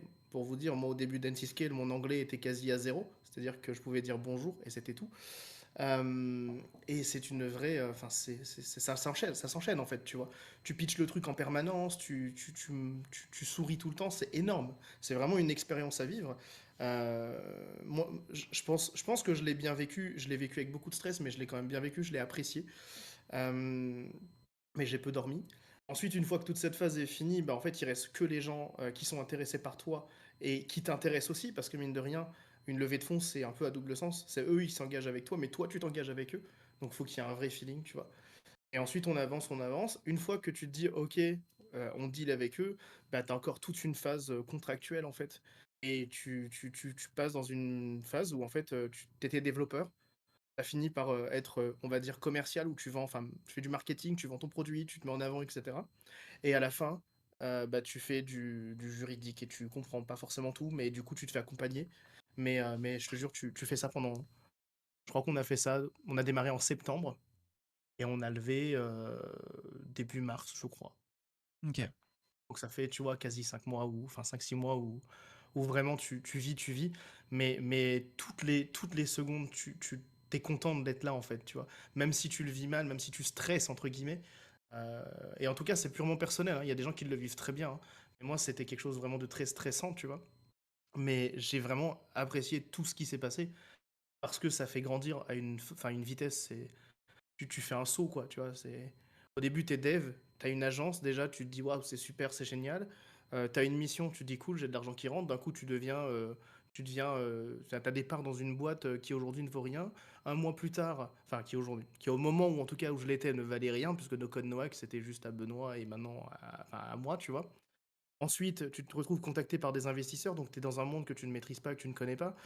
Ensuite, tu commences à faire des appels avec des gens à travers le monde pour pitcher ton produit et tu te rends compte que eux sont aussi hypés que toi en fait sur le no-code, sur la scalabilité, sur le produit, la vision, etc. Tu vois. Et à la fin, bah, tu lèves. Et quand tu lèves, tu te dis, ah, ah ouais, ça y est, je l'ai fait, ok, c'est cool. Et non, vraiment, ça- franchement, si je devais le refaire, je pense que je le ferais différemment déjà. Mais ouais, en tout cas, ouais, c'est un truc à vivre et c'est vachement cool en vrai, pour être très honnête avec toi. Ok. Ok. Ok. Bah écoute, content que ça t'ait plu, tout ce côté-là, parce que je sais que, enfin, quand on en parlait, t'étais assez stressé, mais comme tu le dis, je pense que ça fait partie des trucs où en mode, sur le coup, Sûr. enfin, t'as des trucs, forcément des moments stressants, mais quand y penses, t'es en mode, en vrai, c'est trop bien, tu vois, d'être dans ce genre de situation parce que en fait, tu sais que plus tard, bah en fait, déjà c'est un truc à vivre, mais surtout que le fait que tu lèves des fonds, ça te fait passer dans une autre dimension tout de suite après, Ouais, et du coup, c'est ça. et du coup, C'est une fierté aussi, tu ouais, vois?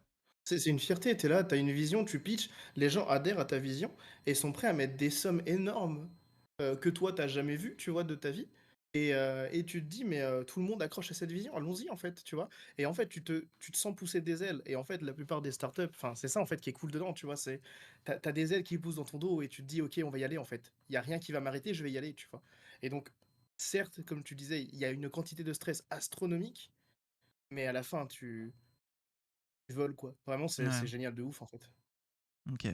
Mais du coup, ouais, donc cette levée de fonds, en fait, ça te fait, comme je l'ai dit, ça te fait passer dans une autre dimension. Et du coup, donc toi, tu passes de, comme tu l'as dit, développeur full stack, en fait, Mmh. réellement CTO. Donc pas CTO en mode, il y a que Benoît et toi, mais là, tu es vraiment CTO. Donc en fait, vous étiez en plus dans une période de recrutement. Vous avez Ouais, commencé à recruter des devs, etc., pour faire avancer le produit. ouais, Parce que maintenant, du coup, tu es à la tête d'une équipe de dev, et du coup, oui. forcément, avec les responsabilités, etc. Comment est-ce que toi, Mmh. tu gères. Enfin, maintenant, ça fait un petit moment, hein, que tu gères cette équipe-là, mais enfin, justement, avec bah, les mois passés, etc., comment est-ce que toi, déjà, est-ce que tu as su changer ta casquette? Parce que c'est franchement deux trucs différents, quand tu es tout seul sur la tech et quand tu passes à une dimension où bah, tu es sur la tech, mais tu es plus en mode, entre guillemets, manager, donc tu vas regarder s'il n'y a pas de Mmh. trucs qui partent à droite à gauche. Comment est-ce que toi, tu as su gérer ces responsabilités? Est-ce que tu as bien su les gérer, ou est-ce que c'est un truc qui te fait kiffer aussi? Enfin, je pense que oui, parce que tu es encore CTO. Mais voilà, surtout un Bah, feedback sur ton nouveau poste de CTO, quoi. en fait, faut savoir que quand, enfin, derrière le mot CTO, il y a plein de choses. On pense tous que le CTO, c'est le mec super tech, qui gère les équipes. En fait, tu as 2 types de CTO. Tu as le CTO qui va justement gérer les équipes, tu vois? Qui va savoir faire du management, mais qui va avoir une notion tech, donc qui va être très bon pour gérer les tâches et cetera. Et tu vas avoir aussi le CTO qui, lui, va faire de la R&D, continuer à dev, va être un peu le pilier, technique, tu vois, de la boîte, tu vois? Et en fait, tout ça dépend du stade de ton entreprise, de ta startup, parce que quand tu démarres aujourd'hui, au début, tu démarres, t'es deux, enfin vous êtes deux, c'est bien, donc t'es seul dev, mais tu vois, tu récupères pas une équipe. Nous, quand on a démarré, tu vois, 6 mois après, je crois, on était 8 ou 9, quelque chose du genre. En fait, entre le moment où t'es deux à 9, il y a quand même du temps qui s'écoule, tu vois. Donc il y a un moment, vous êtes deux, il y a un moment, vous êtes trois, quatre. Donc tu continues quand même à dev, et plus t'avances, plus tu commences à déléguer à droite à gauche. Et en fait, au début, est-ce que t'es bon? Non. Non. Concrètement, tu n'es jamais préparé à tout ça parce que du coup, moi, je me suis occupé du recrutement. Après le recrutement, bah, du coup, il faut quand même donner les tâches, donner la direction du produit. Quand on démarre N6Scale, nous, on repart de zéro, tu vois. Donc, il faut quand même te dire, OK, on a une vision à 2 ans, tu vois, au minimum. Il faut que je construise une tech autour de ça qui tienne la route, tu vois. Donc tu vas chercher tes équipes, tu les formes en même temps, parce que mine de rien, comme tout dev qui se respecte, bah, en fait, on est toujours en formation constante, tu vois?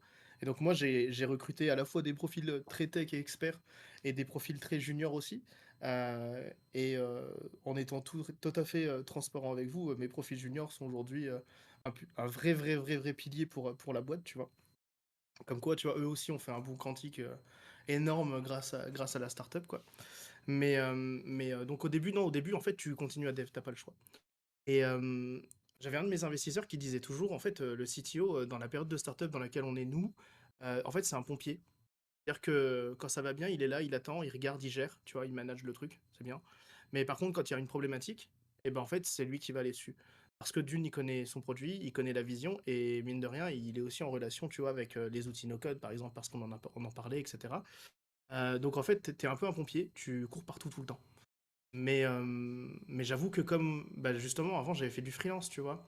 Et dans mes missions de freelance, j'avais été aussi euh, en charge d'équipe dans des agences, etc. En fait, c'est pas que ça m'a pas changé, c'est juste que c'est arrivé naturellement, tu vois. On est arrivé, on s'est dit, ok, bah les gars, maintenant on est plusieurs, faut s'organiser, donc on s'organise comme ça.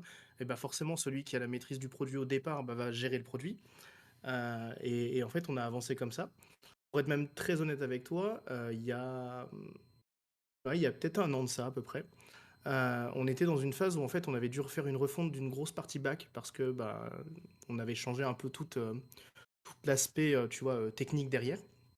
En fait, je me suis retrouvé à être développeur, purement développeur, et j'avais un de mes devs qui avait une vraie appétence pour faire du management, tu vois, qui est devenu chef de projet et qui a géré littéralement tous nos plannings, même le mien, tu vois.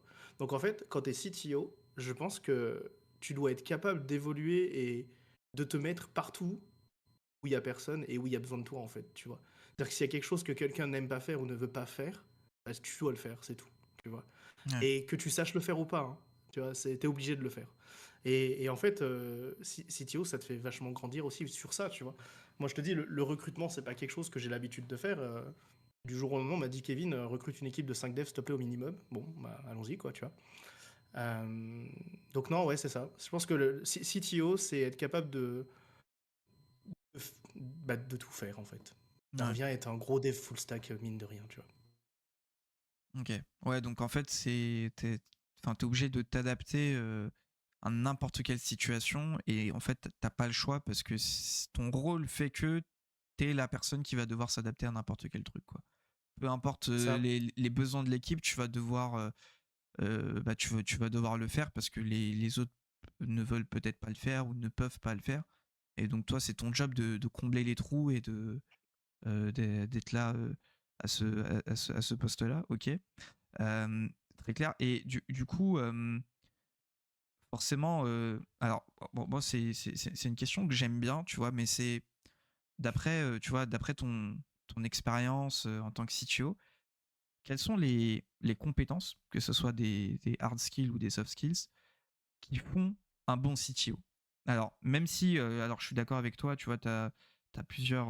Parce qu'en fait, si je prends par exemple ce que tu disais tout à l'heure, hein, suivant le stade de ta boîte, bah, le CTO ne va pas avoir les mêmes tâches. Par exemple, moi, le CTO chez mon client actuel, lui, tu vois, c'est quelqu'un qui dev plus, qui était un dev, mais qui dev plus, et il fait aller une PR tous les 2-3 mois pour se faire kiffer un peu, tu vois. Mais sinon, le reste du temps, c'est un mec qui va faire en fait la passerelle entre le côté métier et l'équipe de dev, etc. Il va mettre des trucs, mm. il va gérer tout le planning et tout. Mais du coup, de ce que je comprends, toi, vous êtes plus dans un stade qui est encore un peu plus early, ce qui fait que tu as encore cette patte-là où tu vas combler les trous qui ont besoin d'être comblés. Tu vas aussi avoir ce côté formateur où tu vas aussi faire des passations de compétences avec tes devs, etc. Euh, mais, euh, mais pour moi, tu vois, tu as aussi, parce qu'on parle beaucoup de hard skills, tu vois, quand tu es dev, on va te dire, ouais, il faut que tu sois bon dans ça, ça, ça et ça. Mais on sous-estime beaucoup les soft skills. Et en tant que CTO, tu vois, je sais pas ce que tu en penses, mais enfin, pour toi, un bon CTO, du coup, par rapport à votre stade de boîte, quelles sont les compétences, tu vois, demain, s'il y a un mec, même si c'est très Mm. subjectif, mais si un mec voulait tu vois, prétendre au statut de CTO, qu'est-ce Ouais. qu'il devrait avoir en tant que compétences hard et soft? Bah, tu vois déjà une des compétences essentielles, ça rejoint totalement ce que je disais juste avant, c'est l'adaptabilité, tu vois. Enfin, ne pas avoir peur d'aller dans quelque chose que tu connais pas et te dire, ok, je m'adapte en fait. Voilà. Ça, c'est le tout premier. Le second, et c'est toujours pas un skill tech, c'est la patience en fait. Parce que tu vas gérer de l'humain et l'humain, ça peut vite devenir compliqué parce que bah, chacun a sa façon d'être, chacun a sa façon de penser. Et quand tu es dans une startup, il y a beaucoup d'échanges, tu vois. Il y a beaucoup ce côté. Le produit, t'es pas dans une agence, tu vois. T'es pas en train de faire un produit pour ton client. Tu construis une entreprise. Et une entreprise. Enfin, et un produit, pardon. Et un produit, tout le monde a besoin d'adhérer à la vision. Donc tu dois faire en sorte que tout le monde fasse partie de cette vision. Et parfois, ça peut demander beaucoup, beaucoup de patience selon le type de personne qui est en face de toi et selon toi-même, en fait, mine de rien, hein. Donc ça fait partie des skills, tu vois. Euh, Selon aussi la portée, on va dire, de ton produit, je pense que l'anglais en fait partie, mine de rien. J'ai regretté un peu au début de ne pas savoir parler anglais, pour être très honnête. Ouais. Mais après, encore une fois, comme tout dans une startup, l'anglais, ça s'apprend vite. Il m'a fallu 7 mois à peu près pour discuter tranquillement avec les gens, donc honnêtement, ça va. Euh, Ensuite, bah après, tu vois, ça rejoint pareil le premier point, mais bah, t'as forcément la tech en fait. T'as forcément de la tech, mais pas forcément. T'es pas obligé d'être bon expert partout. T'as juste besoin, tu vois, de maîtriser peut-être l'algorithmie, tu vois, parce que quand un dev va te parler d'un langage que toi tu ne connais pas, mais que dont vous avez besoin, même si le mec est bloqué parce que bah, il sait pas où est le problème, tu dois quand même l'aider. Donc tu dois au moins comprendre l'algorithmie, même si tu comprends pas le langage, tu vois. Donc Ouais. ça, pour moi, ça en fait partie. Euh, et c'est pas forcément un skill, mais apprendre à faire confiance, tu vois. Parce que quand tu démarres, tu l'as dit, on est deux. Et donc, en fait, tu as confiance en toi, parce que tu connais tes compétences, en fait. Et quand tu fais appel à de nouvelles personnes, mais ça, c'est pas propre à la startup, par contre, c'est propre à tout, je pense, entreprise qui commence à avoir des salariés, c'est leur faire confiance, parce que ils vont devoir développer quelque chose, et si jamais ils ne développent pas le truc que tu veux, qu'on s'est mal compris, ou qu'ils n'ont pas réussi, ou je sais quoi, bah, en fait, ça va t'impacter toi, mais aussi toute la boîte, tu vois. Et donc, du coup, tu dois savoir lâcher prise sur pas mal de choses et te dire, de toute façon, t'as pas le choix. C'est comme ça. Si ça marche, bah, dans ce cas, le mec est génial. Si ça marche pas, bah, on fera mieux la prochaine fois, mais du coup, on trouve une solution, tu vois. Donc, je pense que ça fait partie de ça. Mais tu vois, la tech reste quand même pour moi le. Évidemment, ça reste un point important. C'est en CTO, il y a quand même le côté tech, quoi. Ouais. Mais, pour moi, avant tout, enfin, l'humain passe en premier et l'adaptabilité, quoi. Ok. Ok, ok. Bah, ouais. C'est vrai que, en fait, mine de rien, tu vois, je sais pas combien de temps ça fait qu'on se connaît. Ça va faire peut-être 5 ans, je crois. Peut-être un peu plus. Ouais, ne compte pas, ne compte pas. Ouais, on va pas compter, mais c'est vrai que, en fait, même, tu vois, d'un point de vue la façon dont tu communiques, etc., j'ai vu aussi, de mon côté, en tout cas, un switch. Enfin, pas non plus brutal, tu vois. Mais en fait, c'est plutôt ton mindset, en fait, je pense, qui a aussi Mm. changé depuis que t'es CTO, tu vois. Et, euh, et Ben, en vrai c'est tout aussi cool et c'est naturel parce que tu t'es développeur, t'as pas forcément les mêmes enjeux quand t'es dev et t'es propulsé, parce que c'était le cas pour toi, tu vois, t'étais propulsé en quelques mois, tu t'es retrouvé à la tête d'une équipe et du coup, mm. forcément, bah, une des compétences que tu disais qui est l'adaptabilité, pardon, bah, tu as dû tout de suite t'adapter à ta nouvelle situation. Tu étais en mode, ok, bon, là, je suis à la tête de devs qui comptent sur moi et en fait, je suis leur référence. C'est-à-dire que s'ils sont bloqués, je dois les aider. Il n'y a pas le truc en mode, ah, je sais pas comment faire. C'est pas Ça. c'est pas une solution. Et, et ok, ouais. Du coup, de toute façon, Et t'es- ouais, vas-y, dis-moi. et t'as un truc aussi, parce que là, on parle beaucoup des équipes, de ce qu'on fait, de ce que fait un CTO en interne, mais un CTO, il a aussi autre chose à faire. Tu vois, par exemple, quand tu viens de faire une levée de fonds, bah, tu as des investisseurs, en fait. Donc, tu fais des boards parce que tu dois les tenir Hmm. au courant, ils sont là pour t'aider, tu vois. Il y a des mises en relation que tu prends, enfin, tu vois, ce genre de choses que tu fais. Et en fait, moi, pour être 100% transparent, quand on a fait les premiers boards, je comprenais pas ce qu'ils disaient. C'est-à-dire qu'on parlait, tu vois, j'avais en globalité, si tu veux, je voyais très bien là où on voulait en venir, mais quand il me posait une question, souvent j'étais à côté de la plaque. Parce qu'en fait, je répondais avec ma vision de tech, tu vois, mais en fait, enfin, si on vous doit être cash, ils s'en fichent, tu vois, les mecs, ils sont là pour le marketing, la vision, la boîte, où ça va, etc., tu vois. Et en fait, tu dois aussi vachement apprendre à communiquer de façon plus marketing, entre guillemets, je pense que c'est le mot, tu vois, pour être capable de parler à n'importe quel profil, parce que tu parles à tes techs, c'est bien, mais si tu parles à des non-tech, il faut aussi t'adapter. Si tu parles à des gens de la finance, de tes investisseurs, etc., faut t'adapter. Si tu parles à des clients, parce que moi aujourd'hui je parle aussi avec des clients, tu vois, il faut aussi t'adapter. Ouais. En vrai, je te dis, c'est être passe-partout. Vraiment, c'est savoir tout faire. Après, attention, encore une fois, le poste de CTO, ça dépend du stade de la boîte, ça dépend aussi beaucoup de la boîte. Heu, Parce qu'il y a des CTO, par exemple, qui vont juste faire les boards, tu vois? Ou qui vont même pas faire des boards parce que, il y a une notion de part et cetera, tu vois? Tu as, d'autres CTO qui vont pas du tout être vers, le produit, enfin le client parce qu'il va y avoir un CPO entre temps, tu vois? Donc ça dépend de tellement de choses, et ce que je dis là, en fait, est propre à moi, tu vois? Ouais. Ouais, ouais. Très, très, très clair.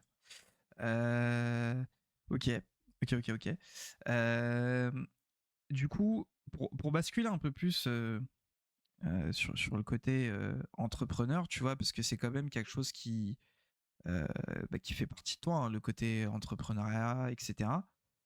Si aujourd'hui, en fait, c'est un peu la dernière question que je pose un peu à tous les invités, truc qui résume un peu, enfin pas qui résume, mais tu vois, qui est pareil sur chaque interview, c'est si aujourd'hui, tu, qu'est-ce que tu conseillerais à un entrepreneur ou une entrepreneuse qui souhaite lancer son projet? Et je n'accepte pas les réponses, juste lance-toi. Parce que ça, c'est un truc que tout le monde dit. Mais du Mais coup, mais pourtant, c'est tellement flagrant. C'est oui, tellement la réponse, jamais ouais. abandonner, tu vois? Enfin, mais non, je pense que tu veux que tu veux que je creuse un peu, mais déjà, je suis désolé, je vais devoir le faire. Lance-toi, déjà. La 2e, c'est jamais abandonner. Il y a tellement de fois où, en fait, tu te dis: «Mais là, j'ai un mur devant moi, jamais je le passe» et en fait, tu finis toujours par le passer. Soit parce que, tu es déterminé à y passer, d'une, soit parce que tu as de l'aide, en fait et tes équipes font partie de ça et font qu'elles t'aident, tu vois? Donc tout ça fait que tu ne dois jamais abandonner. Ça, c'est la première chose. La seconde, je pense, tu vois, c'est bête, mais quand tu démarres en dev, on en parlait au début, tu lances des produits, mais tu réponds pas à une problématique. Et des fois, ta problématique, en fait, la problématique à laquelle tu réponds n'est pas totalement la bonne, et en fait, ton produit échoue. À côté, tu vas avoir ton voisin, il va, lui, juste écouter les problèmes quelques minutes, tu vois, et se rendre compte que, bah, en fait, le produit qu'il faut, c'est ça. Il fera le même que toi à 10% près, mais lui, il réussira et pas toi, tu vois. Et souvent, ce sera la plus grosse problématique de tous les entrepreneurs. Moi y compris, parce que j'ai fait cette erreur des tonnes et des tonnes de fois. Et je pense que je la referai encore. Mais une des choses à faire avant, c'est enfin, parler à un marché, tu vois. Mettre un petit message sur les réseaux sociaux, cherche tel type de personne, tel profil, est-ce que on peut communiquer, tu vois. En vrai, ça mange pas de pain, c'est une chose ultra importante. Mais avant de te lancer, savoir s'il y a une vraie valeur. Parce que si tu dev pour dev, bon, bah, ça fait quelque chose sur ton portfolio, pourquoi pas. Mais si tu dev dans le but de trouver un succès quelque part, alors tu dois écouter ton marché. Parce que c'est jamais toi qui feras les features, ce sera toujours ton marché qui le fera. Et toi, tu ne feras juste qu'écouter et dire d'accord, je le fais. C'est eux les chefs de projet, tu vois. C'est eux qui vont payer au final, donc c'est eux qui font le produit, quoi. Mais je pense que ce serait ça. Ça, c'est ma plus grosse problématique, moi. Et je pense que c'est pas forcément propre à moi. Je pense que là, pour le coup, il y a plein de gens qui sont comme ça. Mais ouais, écoutez le marché. Et puis une fois que vous avez les choses, bah, feu. Voilà. Ok, ok, ok. Ouais, mais en tout cas, je partage les mêmes problématiques du côté, parce que c'est toujours chiant en fait, je trouve. Entre guillemets, de parler au marché et tout, parce qu'en fait, toi, tout ce que tu as envie de faire, c'est juste build le truc et tu vas commencer à faire le truc. Mais c'est vrai que parler au marché, c'est une étape en fait qui peut vous économiser tellement de temps, mais tellement de temps. Et pareil, ouais, comme tu disais, tu peux en fait développer un produit pour un marché, mais au final, tu te rends compte que peut-être le format du produit n'est pas bon, la façon dont tu Ça, approches le marché, quelle est la feature principale, etc. Enfin, il y a tellement de paramètres qui, au final, en fait, en parlant même pas très longtemps, tu vois, tu peux parler genre 15-20 minutes avec une personne. c'est 15 minutes, ouais, c'est ça. Si tes questions sont pertinentes et tout, bah, tu vas direct avoir tes réponses et tu sauras directement quoi build. Ok, ok, ok, c'est très clair. Bah écoute, moi pour mes questions, je suis tout bon. Je sais qu'il y a eu quelques questions dans le chat Ouais. que j'ai notées, donc Vas-y, dis-moi, on va dis-moi, prendre un peu dis-moi. de temps.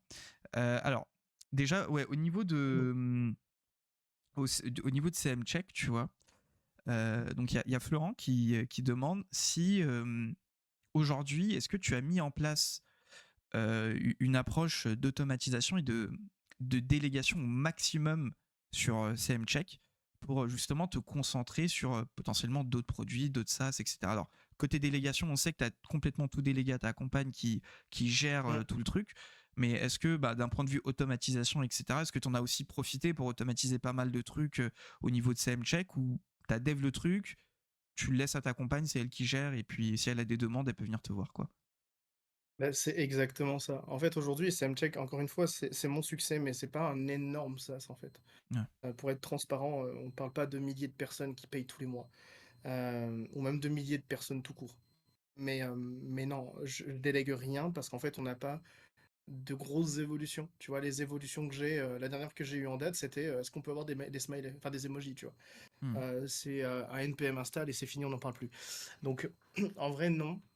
Dans CMCheck, non, je n'ai pas de délégation particulière. Enfin, j'ai tout que j'envoie chez Audrey, du coup, puisqu'elle gère la communication, etc.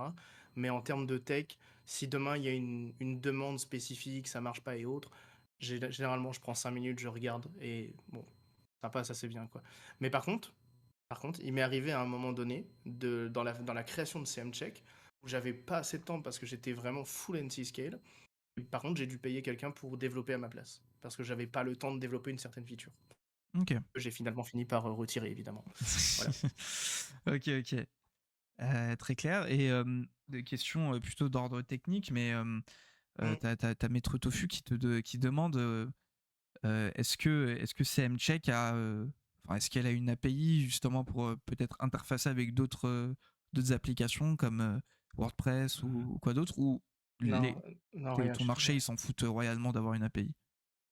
Mon marché, il n'y a pas de tech, c'est des gens, c'est des CM qui veulent juste donner des Ouais. accès à leurs clients. C'est tout. Donc non, non, sur CMcheck, il y a zéro API.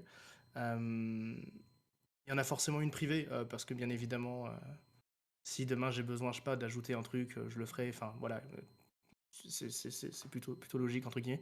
Parce que, euh, en fait, l'API dans un SaaS, elle n'est pas forcément requise tout le temps, tu vois. Moi, je pense que si par exemple ton marché, tu vois, pour NC-Scale, par exemple, on a une API. Hmm. Parce qu'on sait que demain, un mec qui fait 90% de nos codes à 10% de code va vouloir tout interfacer chez nous, il pourra le faire, tu vois, via une API, pas de problème, tu vois. Mais CMcheck, c'est vraiment un outil grand public et a aucune valeur aujourd'hui, en tout cas aujourd'hui, à avoir une API. Ok. Ok, très clair.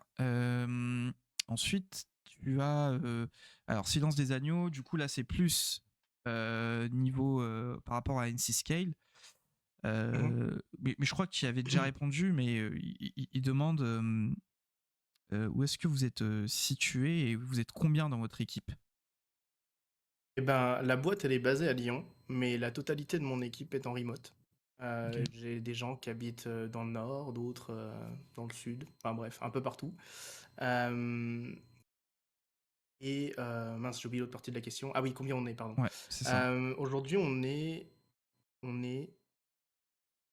6. Ok. Et on doit être 6 aujourd'hui, je crois. Ouais, c'est Donc ça. uniquement côté tech, hein, ou c'est Tout compris. tout compris? Ok. Tout compris. Ouais, tout compris. Aujourd'hui, on est 6. Ouais. Ok. Et sur ton équipe, la part de, enfin sur les 6. Donc c'est 6 toi compris, ou toi en plus de toi? Non, en fait, je suis en train de compter en même temps qu'on parle. Ah, Non, je suis un peu un mauvais élève. Non, non, c'est 6 en me comptant moi et tu vas me demander la part de tech. On est ouais. 5 tech. Et le seul autre, c'est Benoît. Ok. Ok, ok. Mais, bon, il y a eu un moment donné où on était 15 Ok. et où en gros j'avais une dizaine de devs, ouais, c'est ça. Enfin, j'englobe tout dans dev, hein. On avait aussi un designer, Hmm. dev front, Ouais, dev ouais. back, etc. Et Benoît de son côté avait 4 personnes du coup. Ok. 3 personnes, c'est ça. Et pour 1 milliard de raisons, du coup, fait qu'aujourd'hui on est 6 et qu'il n'y a que 5 tech, quoi. Ok. Ok, ok. Bah, vu qu'on parle de tech, est-ce que vous avez, mais je crois que c'est pas le cas, mais est-ce que vous avez une stack, concrètement, quel est votre stack technique que vous utilisez sur NC Scale? Parce que je crois que tu en as plusieurs, non, des Euh, stacks techniques en plus. Ouais, en gros, toute la partie, enfin la plus grosse partie est en Symfony. À l'époque, Ok. on avait une grosse infra microservice, mais ouais, Ouais. non, Ouais. plus jamais. Bah, tu sais, c'est toujours voir grand, alors qu'en fait, tu peux Ouais. démarrer petit. Ouais. T'oublies vite ça. Et donc là, du coup, aujourd'hui, on a une grosse stack Symfony. Sur notre API, on est en Node.js. Euh, Après, on a un peu de React dans le Symfony embarqué avec le moteur de templating de base, tu vois.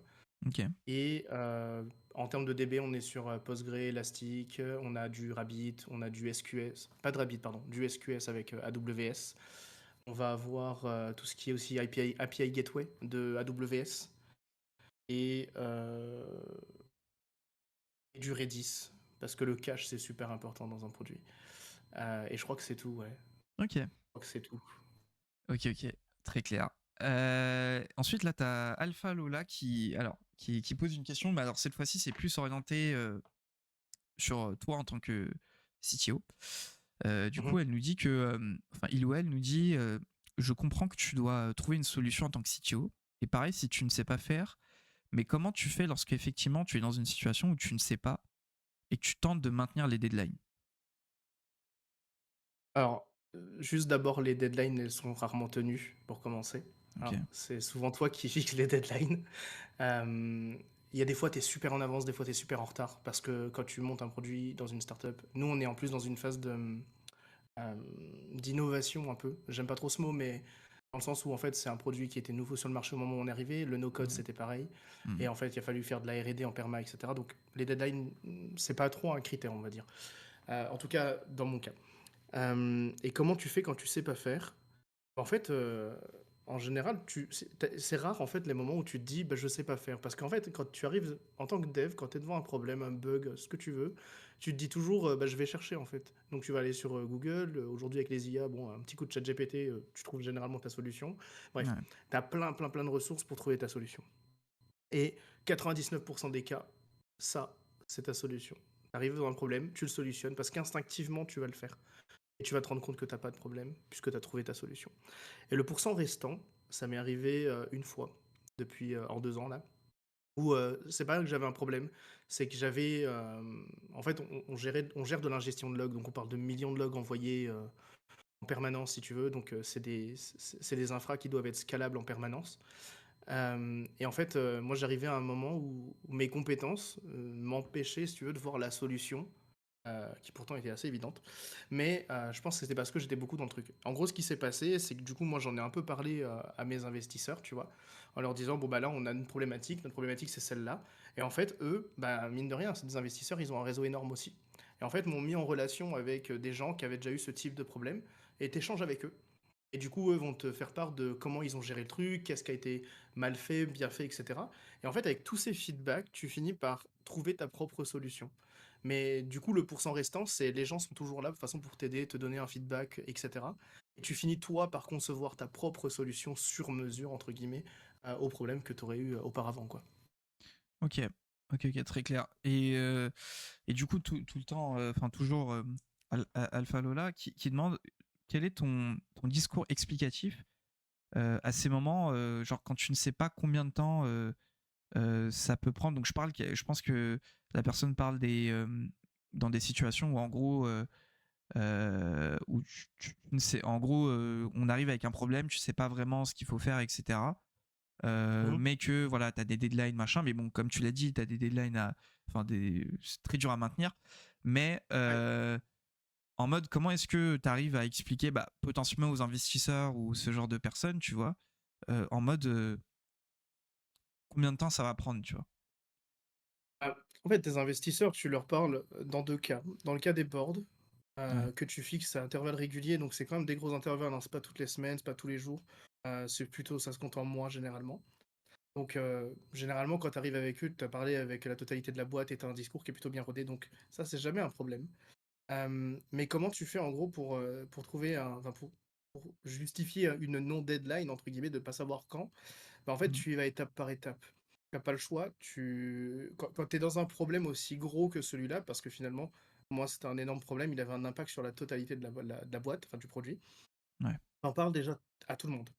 Au moins, tout le monde est posé parce que finalement, des fois, tu te rends pas compte, mais dans ton équipe, il y a peut-être un mec qui a fait un truc quelque part et qui, en fait, va te solutionner ton problème. Et Mhm. souvent, c'est ça, généralement. Et d'ailleurs, ne jamais sous-estimer les juniors. Je vous jure, je mets ça beaucoup en avant.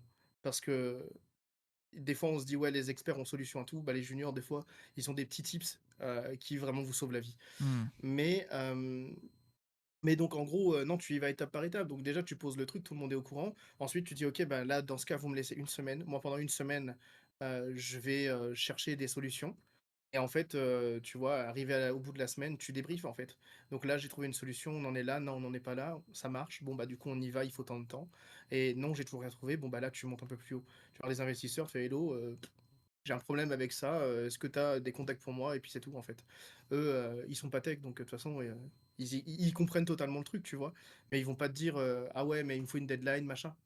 Eux, le seul truc qu'ils veulent à la fin, c'est que la vision soit là, que tu y ailles à fond, que tu mettes tout pour que ça réussisse et voir si le marché répond, tu vois. Donc, en réalité, la deadline, tu te l'imposes toi-même, mais tu y vas progressivement. Parce que de toute façon, quand tu sais pas, tu sais pas. Ouais. Ouais. Mais du coup, enfin, c'est la troisième partie de sa question, c'était est-ce que dans ces situations-là, bah, par exemple, typiquement dans le gros bug que tu as eu, etc., est-ce que Mhm. justement,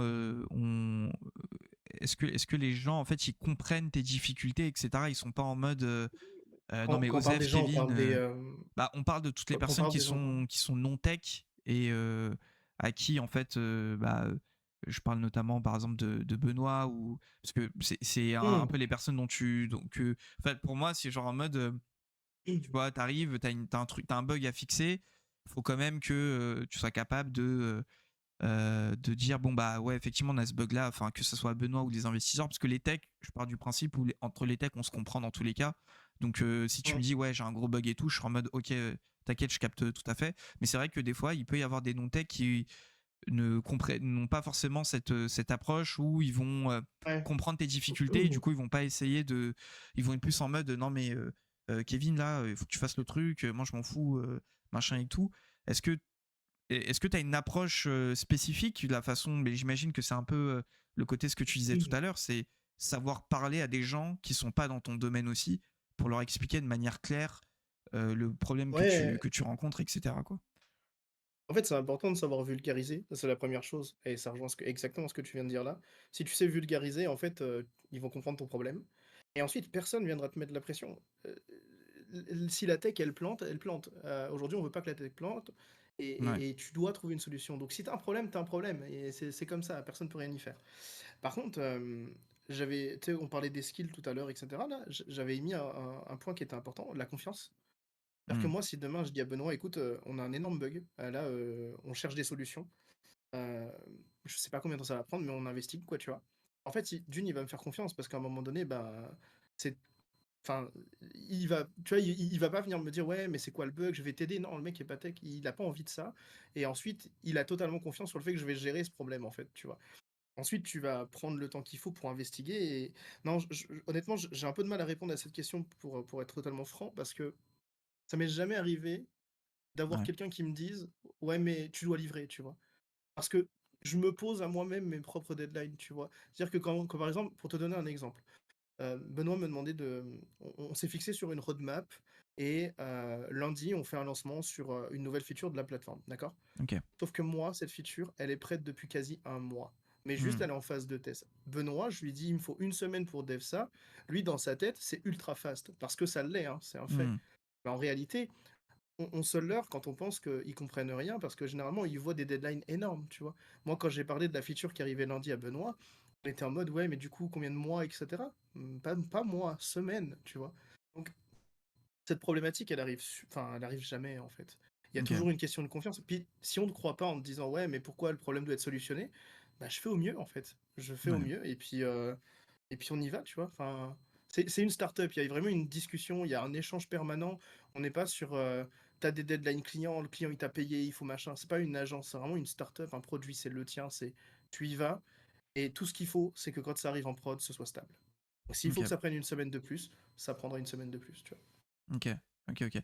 Et c'est très intéressant parce que c'est un sujet que je voulais aborder tout à l'heure, mais j'ai pas eu l'occasion. C'est bah, l'importance d'être bien entouré et prendre le temps en fait tu vois de monter une bonne équipe quoi tu vois. Et Mm. je pense que tu serais pas parti sur l'aventure NC Scale si enfin s'il y avait pas eu de comment dire d'affinité avec Benoît, tu vois, si tu l'aurais pas senti, tu serais en mode Mm. ouais non Benoît je le sens pas ou quoi tu vois, parce que mine de rien le produit est important, ça c'est clair. Tu vas avoir un bon produit, etc. Tu vas valider des prérequis, le marché, machin et tout, c'est très important. Mais au final, quand vous vous engagez dans des aventures comme ça, c'est très important parce que, comme le disait Kevin là, en fait, pour moi, la confiance et savoir bien s'entourer, c'est la même chose. Tu vois, les deux vont dans le même sens. C'est qu'en fait, tu dois pouvoir avoir une équipe sur lequel toi tu peux te reposer, mais sur aussi si genre un jour il y a un des membres de l'équipe aussi qui se retrouve dans une situation un peu compliquée, un bug ou je sais pas quoi, bah qu'il puisse aussi compter sur le reste de l'équipe, tu vois. Et ça en vrai, ça prend du temps, c'est pas un truc que tu sors du chapeau parce que même une fois que tu recrutes, parce que ce qui est très compliqué, je trouve, dans le recrutement, c'est que tu peux jamais savoir en détail la personnalité de la personne. C'est très compliqué, tu vois. Tu peux toujours poser des questions un peu bateau et tout, mais en vrai de vrai, on est tous rodés aux entretiens. Donc moi, je sais que quand un recruteur me pose ça, ce qu'il veut entre guillemets comme réponse, tu vois. Donc Ouais, bien sûr. ça fait partie du Mhm. truc. Et du coup, en fait, après, bah, t'as toute la comment on appelle ça, la culture de la boîte. Voilà, c'est ça. La culture de Mm. la boîte. Et toi, en tant que CTO, bah au final, t'es celui qui représente la culture tech de la boîte. C'est toi qui vas, tu vas insuffler ce truc-là. Non, les gars, nous, on est en mode comme ça. On fait pas de réunion, on fait trop de réunions. T'es la personne qui va insuffler tout ça. Et moi, je trouve ça hyper important, le côté de bien s'entourer. Et surtout, là, je vais surtout parler à tous les solopreneurs dans le chat, etc. C'est bien de monter des projets tout seul, c'est trop bien, vous allez vous faire kiffer et tout, mais je vous promets que quand vous êtes que seulement deux, ça avance trop vite. Ça avance trop vite. Alors certes, ça avance, comment dire, au début ça va pas avancer vite parce que vous allez tout le temps discuter, vous avez des points de vue différents et c'est très bien d'avoir des points de vue différents sur les trucs, etc., les features que vous avez à développer et tout. Euh, mais là où c'est très puissant, c'est qu'en fait, vous avez une puissance de frappe qui est énorme. Et moi, je l'ai remarqué. C'est pour ça que maintenant, enfin, je dis ça, mais le SaaS que je suis en train de monter, je le monte tout seul. Mais en vrai, tu vois, c'est sur mes précédents SaaS, moi, j'ai vu la diff de fou. J'ai commencé à bosser avec mon pote. Et en fait, tu vois, par exemple, le truc de YouTube, bah, c'est-à-dire qu'en fait, j'aurais à la fois dû développer le truc et en même temps faire la prospection. C'est trop chiant. Je peux pas faire les deux en même temps et tout. Alors que là, tu vois, tu divises les trucs, vous avez des points de vue différents, etc. Donc, essayez de vous associer euh, Mm. à des gens. Après, c'est très compliqué. Moi, je suis d'accord que c'est très compliqué de trouver la personne avec qui vous allez pouvoir build des projets à l'infini, quoi. C'est très compliqué parce qu'il faut vraiment que ça matche sur la vision des choses, etc. Enfin bref. Mais prenez du temps à choisir ces personnes-là et n'ayez pas peur aussi de vous casser la gueule. Parce que je trouve que c'est en montant des projets avec des gens, quand ça va se casser la gueule, bah, tu vas voir comment est-ce que les personnes réagissent en temps de crise, entre guillemets, tu vois. Et Mm. du coup, tu sais si tu vas pouvoir monter un nouveau projet avec cette personne ou pas, quoi. Mais en tout cas, de ce que je comprends, chez NC-Scale, enfin, toi, tu as su bien t'entourer avec, enfin, notamment avec les différentes évolutions de ton équipe. Je sais quelque chose, bon, je vous dirai pas, mais voilà. Mais je sais que voilà, petit à petit, tu as su en fait former un espèce de cocon assez solide au sein de ton équipe, quoi. Ouais, c'est ça. Aujourd'hui, ça roule bien. C'est super confiant. Et puis, non, l'équipe est stable, c'est cool. Excuse-moi. Non, non, t'es cassé. Non, mais c'est vrai que. Enfin voilà, moi c'était. Si je devais donner aussi un conseil, tu vois, pour ceux qui se lancent, bah, n'hésitez pas à vous associer. Si vous êtes tech, essayez de trouver un profil. En fait, le plus cool, ce serait de trouver des profils complémentaires, quoi. Tu vois, si t'es quelqu'un de tech, essaie de trouver le mec bah, qui sera ton CEO, tu vois, le mec qui est capable d'aller vendre ta solution, vendre le produit, aller chercher les clients, etc. Et en fait, une fois que tu as trouvé ton duo, bah en fait, après ça roule tout seul. Parce qu'une fois que tu as l'équipe, mine de rien, peu importe le produit, l'idée, etc., vous allez tout démonter et ça va rouler tout seul. De toute façon, je pense qu'on a un peu fait le tour. En tout cas, bah, Kevin, bah, merci beaucoup d'avoir pris le temps de participer pardon, à cette interview. Et puis, Merci à toi.